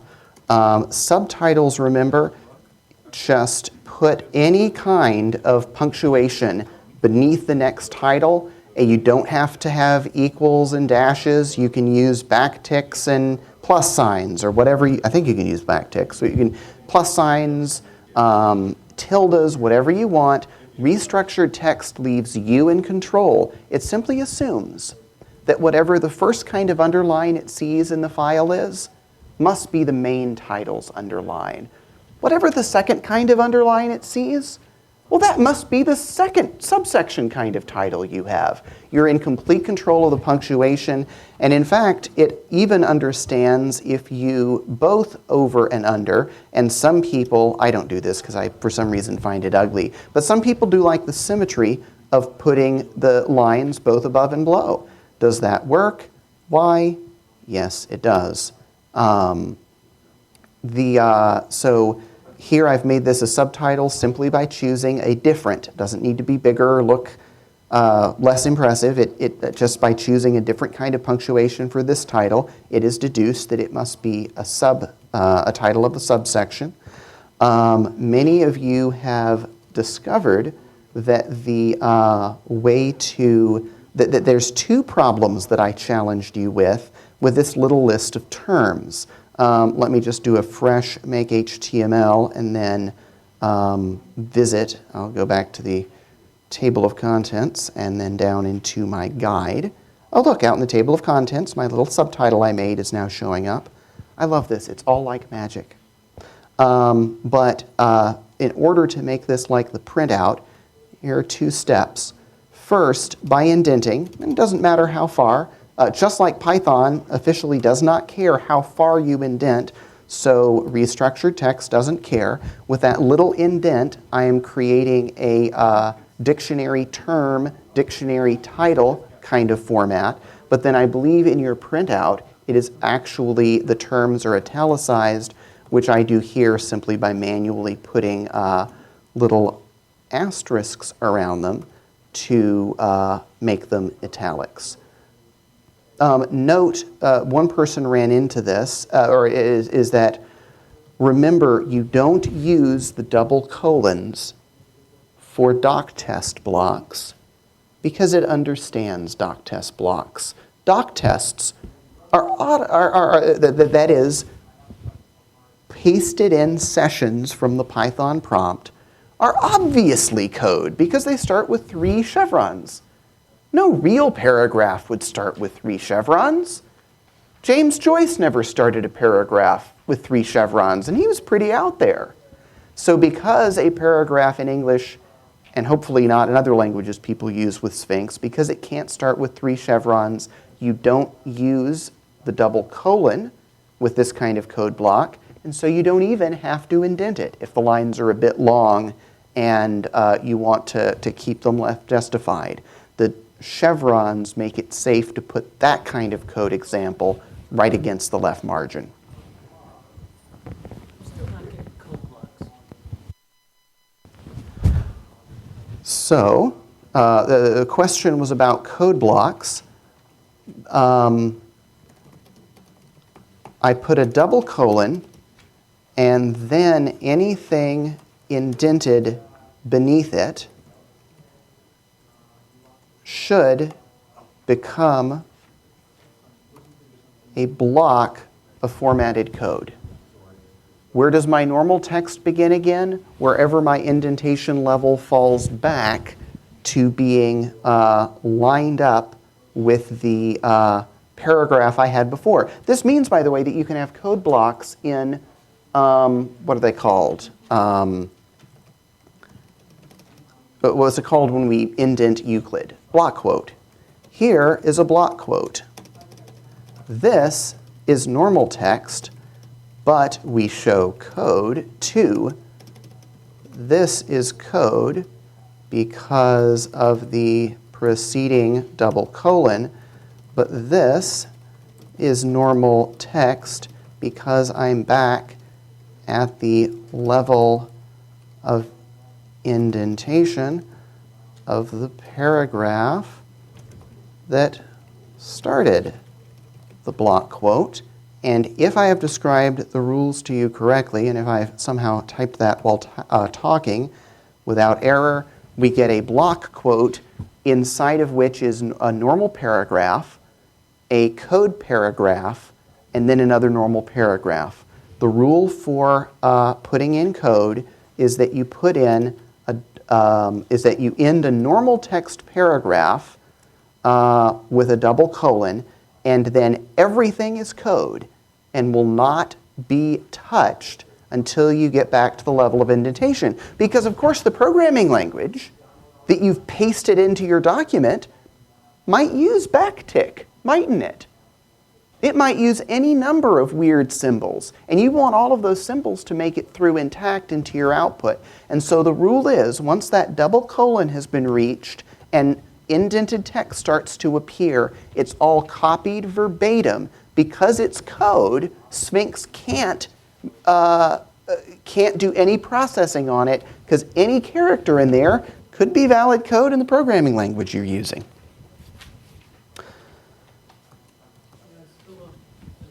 Doing that, and I still don't get one. Let me look. Oh, I thought you meant you didn't understand what I was saying. You mean you're not getting one on the screen.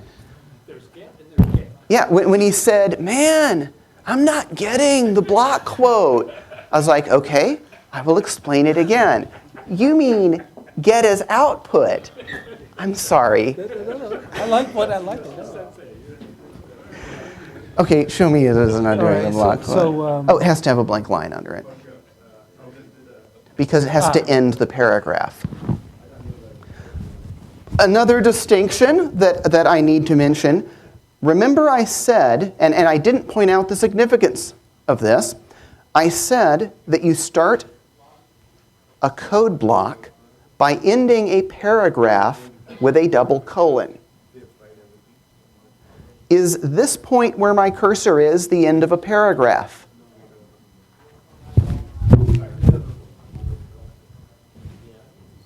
Well, does it have a blank line beneath it? You were anticipating what I'm about to do. He was correctly answering the question I'm now asking.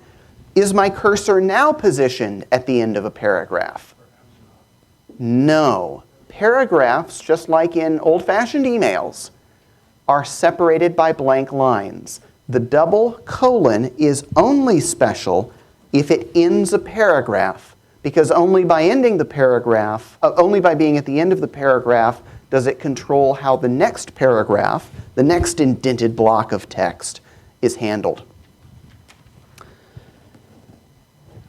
Guys, it has been so much fun watching you guys go from being people who might never have typed any restructured text to playing a little bit with Autodoc to then going in and doing this more sophisticated kind of markup that's letting you do cross-references into your API. One of the exercises a little later has you do a document reference between documents so that you can click on the title of a document mentioned by another and navigate there. But we're now getting towards the end where I had better show you the last few concepts that I promised to teach you before we finally run out of time. So here we go. This is, if you want to keep playing and keep typing, feel free to do so, because that gives you more questions that you can ask me right at the end. But guys, if you instead go home and maybe finish up marking up your tutorial or your guide later, You can ask me later this weekend a question about Sphinx. You can email it to me. You can ask it on Stack Overflow and ping me about it. I love that you guys have invested in the fact that PyCon provides these tutorials, which is always an iffy thing for them to do. They have to rent these rooms and stuff like this. But by magic, people in the Python community show up to this community-driven conference and are willing to invest extra in order to come make these tutorials happen and make them possible. And so I want to reward that, your investment in the community, not by cutting off 10 minutes after time is up and I've answered all of the immediate questions and disappearing for the rest of your lives and leaving you with any other typos, which I apologize for in advance, that you might find in my materials.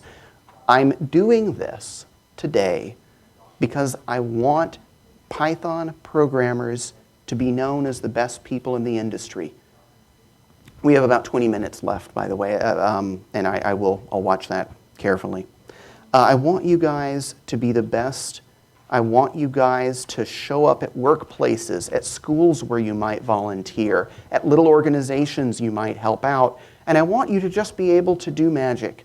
Pull data off the internet, mix it together, and display it in beautiful graphs. Our subject today. I want you to have tools that make it easy to write basic documentation for stuff, complete with cross-references and hyperlinks and auto-docked descriptions of your classes, because I hope that that will make you even more awesome people, offering even more awesome stuff for people that you work with and people that you volunteer with.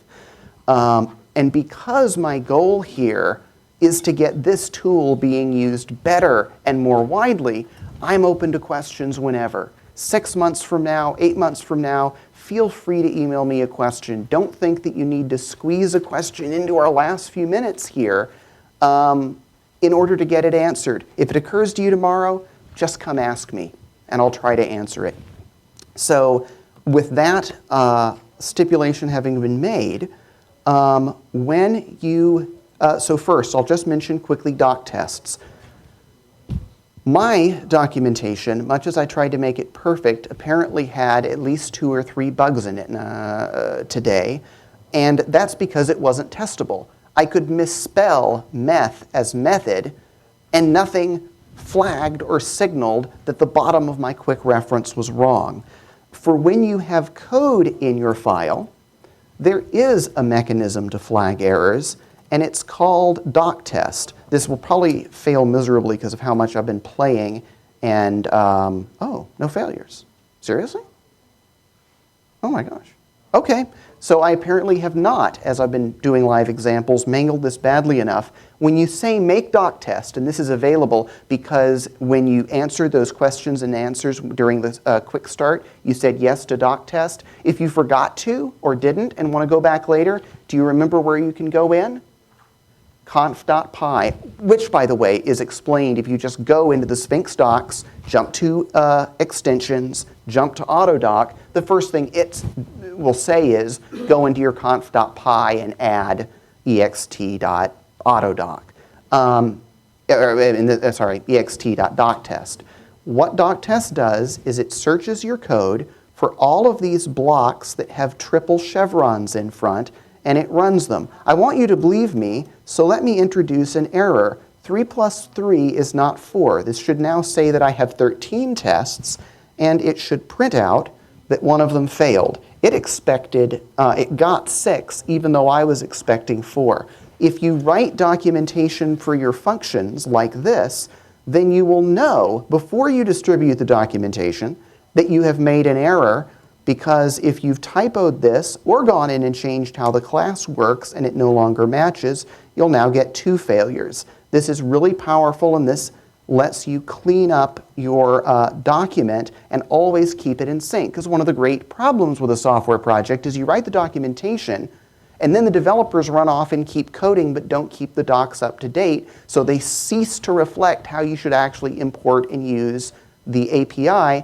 This will save you from that. If you hate having chevrons in front of code, which I do, I hate having chevrons in front of code. Why do I hate having chevrons in front of code? Anyone guess? because then people can't cut and paste it into their own editor, into a .py file they're writing, without then backspacing over all of the chevrons. So Sphinx adds a neat ability to say test code, see if it intercepts print statements correctly, and test output. Again, this is one of those funny little directives, ... that introduces an indented block. And my idea is that there, if I've done this correctly, there should now be 14 tests with only the 4 and 6 failure that I created earlier, which I guess if I fix it, will stop being bothered by that. So if I accidentally have the test code not match the test output, then we get an exception. It expected high there, but it got simply high. And this is really, really powerful because it lets you, which document am I even working on? Guide. Okay, here it is. So if I hit, if I type make HTML and then hit reload, then you can see that the print high and the high there appeared as code blocks that I can cut and paste elsewhere without getting a bunch of chevrons shoved into somebody's file. So that's actually my favorite way of illustrating code, unless it's really little snippets that aren't really useful enough for someone to want to cut and paste. So that is a very powerful tool for keeping docs up to date. Going back to my slides, I talked about you could do community hosting, where you could do things where you could push your docs. I already showed you that your documentation can be served by any standard HTTP server that understands that like index.html should be what it displays when someone opens a directory. And you notice that in Apache or Nginx, any static content server, because that's the standard way things work, should work just like simple HTTP server did. You can always just batch copy the build HTML directory over to a web server, and your docs should appear if you've set the permissions correctly. But there's also services that will just host your docs for you. There's one called Python Hosted. It's actually used to be called packagespython.org, and it's you upload your package to PyPy, the Python package index, and then you go in and upload the zip file by hitting a button, and they'll host your docs. But what everyone is excited about these days is readthedocs.com. It has become hugely popular, well supported and awesome. It was written at the Django Dash. Here's a slide deck that kind of goes through its history if you're interested. But I will show you a story in 4 images of how I used it, and I did it last night to make sure that this was accurate. Let's see. I went to read the docs. I created a username. I entered a password. It let me create an account, and I got this page. It said, you don't have any projects. You should, and you see I put my cursor over create new docs on the site. I clicked that, and I got a page that said import an existing project. I said Brandon Sphinx tutorial. I gave the HTTP link to the repo on GitHub. Remember, all this tutorial information is free for you guys to use. It's up on GitHub. And I gave a little description. It then gave me this page and said your docs are currently being built. I waited for a minute. I hit reload, and then it gave me a link to read your docs, and this is what right now you can go see on the Read the Docs website. This tutorials handout, as I keep it updated over the months and fix any problems you see, all of those will get pushed live to the version of it that's up to be viewed on Read the Docs. So you can either go to my GitHub repo and see the source code, or you can come to Read the Docs and see the result and compare the two without even having to check it out and run Sphinx yourself, because that's what Read the Docs is. It's a big in-the-cloud Sphinx engine that knows how to run Sphinx. They install Sphinx so you don't have to. And it keeps it hosted. You really do want to install Sphinx yourself because, of course, it's annoying when you're trying to get something to work if you're having to check it in 20 times until you finally realize I misspelled a method name, so something's not working. But this makes it really easy if someone makes just a small change to documentation to automatically have it uploaded. When I then went, I was like, oh, I'm going to demonstrate to myself it's live. And I edited the docs a little and checked it in, and nothing changed. Because I had forgotten, the read the docs told me this, that I needed to go to GitHub, go to my admin settings service hooks, and there's all these service hooks. You can have services get push notifications whenever your code changes. So I had to go down, click on read the docs.org. I clicked on update settings, and I went and reloaded the docs, and they looked the same. Because of course, once you're hooked up, a fresh check-in is necessary to kick off read the docs build process. But never fear, once it's active and you've turned it on, they always have, over to the right, you can almost see a test hook button that, even though you haven't just checked something new in, goes ahead and pings all the services you've connected your repo to so that they all get a notification they need to rebuild your product, rerun your tests if you're using continuous integration. In this case, rebuild your docs. I then, as a fun bonus project, I added a Git tag to one of my earlier versions called vo.1, because I'd noticed a lot of documentation these days on Read the Docs in the upper left has each version of the software that's been released, and you can just jump to the docs that are accurate for the version of the product you're using, and I wanted to see that too. So I created a tag, and nothing happened. So I went back over to Read the Docs to my control panel, and I found that it does not willy-nilly expose all of the dumb tag names you might create to the world by considering those different copies of the docs. You have to go in and turn on each tag you're interested in showing the world. You have to approve it as something that should be an official version of your documentation. And so when I went to my web browser and went to readthedocs.org, and it'll take a second to come up, and went to my dashboard and went to View Docs for Brandon's Sphinx tutorial. There are now 2 versions in the upper left. You can either see version 0.1 or you can see latest, depending on which is the most interesting to you. So that is how hosting works. And again, you can always get to this tutorial's documentation at that URL and see what it looks like rendered. I think I need to change the theme. And so I have here in my slides, if you want to look later, how to tag something in Git, but I won't bore you all with that because I don't know how many of you use Git. Version controlling restructured text is pretty easy because, panic not, he has ended early. We still have 5 minutes. Have you ever taught a tutorial or given a talk and like the guy next door ends early and everyone's like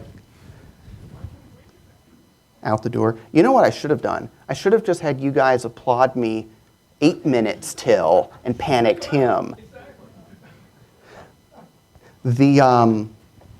So for those of you who use version control, I will only say 2 things because I know that not all of you might be using it yet, though everyone should be, because if you don't have version control, it's like you're using an old drawing program with no undo, where if you accidentally draw over something, it's just gone and you've got to go rebuild the pixels by hand unless you've saved it.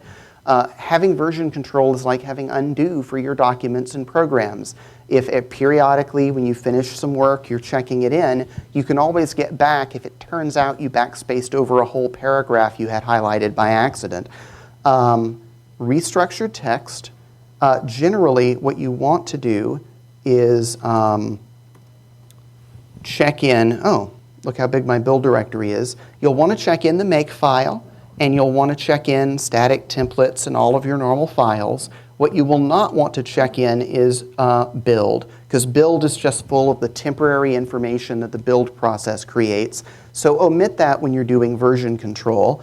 And also, you might want to be interested in my, I don't have time to explain it right now, But you'll note that the way that I did this documentation, I very often hit enter, not always, but I often hit enter when I'm done with a thought, rather than just, instead of here putting, going all the way to the end and then wrapping, I'll often wrap a little early if it means I can end a line with a sentence and have sort of one clause or phrase per line. This is an old trick that was developed around the same time as version control back at AT&T Bell Labs when Unix was first invented.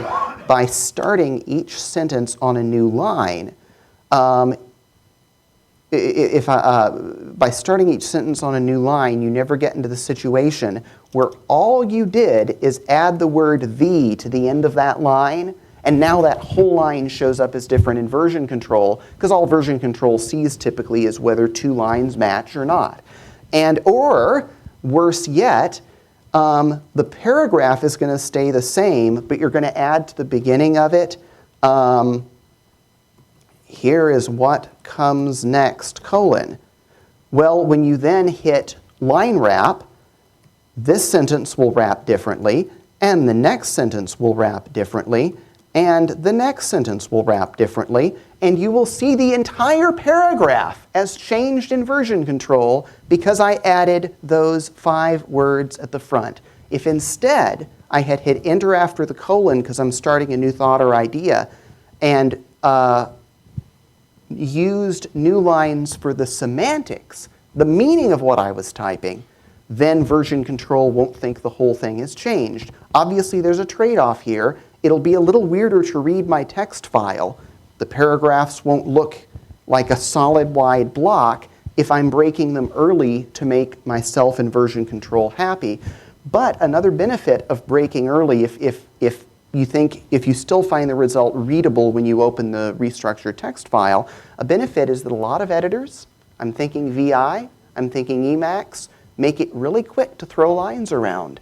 If each sentence is on its own line, all of your line-oriented editor commands become semantic, sentence-oriented commands. And that's very powerful. So that is my advice to you regarding version control. Keep build. Mark it as something that doesn't get version controlled under normal circumstances. And try to break lines in a way that doesn't make the whole paragraph look differently when you edit the top. I'm now ready for the thing I promised I would get to this year, which is theming. And I'm not as far behind as you might think because I've already shown you half of the theming talk. Half of the theming talk is that you have this great little file called conf.py, which has in it, as we found earlier in the section, look, it used lots of dashes, like it was written by the person who used restructured text. We have a big section called Options for HTML Output.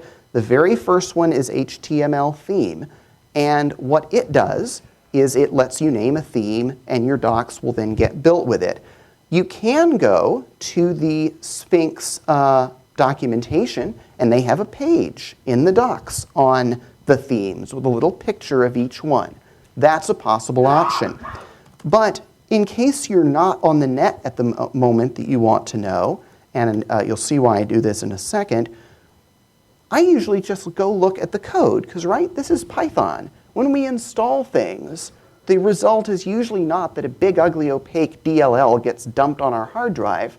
The result of installing a Python package is normally that a bunch of friendly little .py files and their associated metadata get put on our hard drive. So if I look in this case I installed, you have to know where packages install on your system, and if you ask later I can help you figure that out. But if I look in the area where this installed, and look, and you'll learn this habit very quickly, /lib/version of Python /site packages, I can see all of the things that got installed when I installed Sphinx. You can see Sphinx itself, Jinja 2, Pigments, and docutils. And if I look in the Sphinx directory, that's its source code. I could open it. I am known for sometimes, if I'm really confused about what something is doing, I'll open its source code and add a print statement to see if I'm really calling the method I want. The problem sometimes is I forget to take it out. So a month later, I'll use a piece of software, and all this debugging will print because I forgot to reinstall it to make it clean. If you look inside of Sphinx, where would you guess that the themes are kept? You would just guess that they're in themes. If you look, do you recognize anything that looks familiar? Why, look, there's something called haiku. There's one called default, which is ugly and evil. Don't use it. And so while you can go to the Sphinx docs to see what these choices are, you can also list this directory. And as the final step, if you really want to take control yourself, I'm looking at the haiku directory. I notice it has, actually I'll use tree on it so that we see all the files in there. There's a static directory with some images. There's a cont file, and then there's a layout HTML. Wow, there's a static directory and some HTML, and what you'll find is that if you copy that layout HTML into your templates directory and copy the static files into your static directory, in some cases, and I can show you those of you that are interested later, but with a little tweaking, you will be running off of not the haiku that comes with Sphinx. You'll be running off of your own copy that you can start modifying, retheming, hand to your graphic designer, and if you keep static and templates in version control, that styling will travel around with you and appear on Read the Docs when it builds the documentation. That is how you theme. Thank you very much for your patience, for your support of PyCon by doing this extra, and I hope you have an incredible conference. Thank you very much.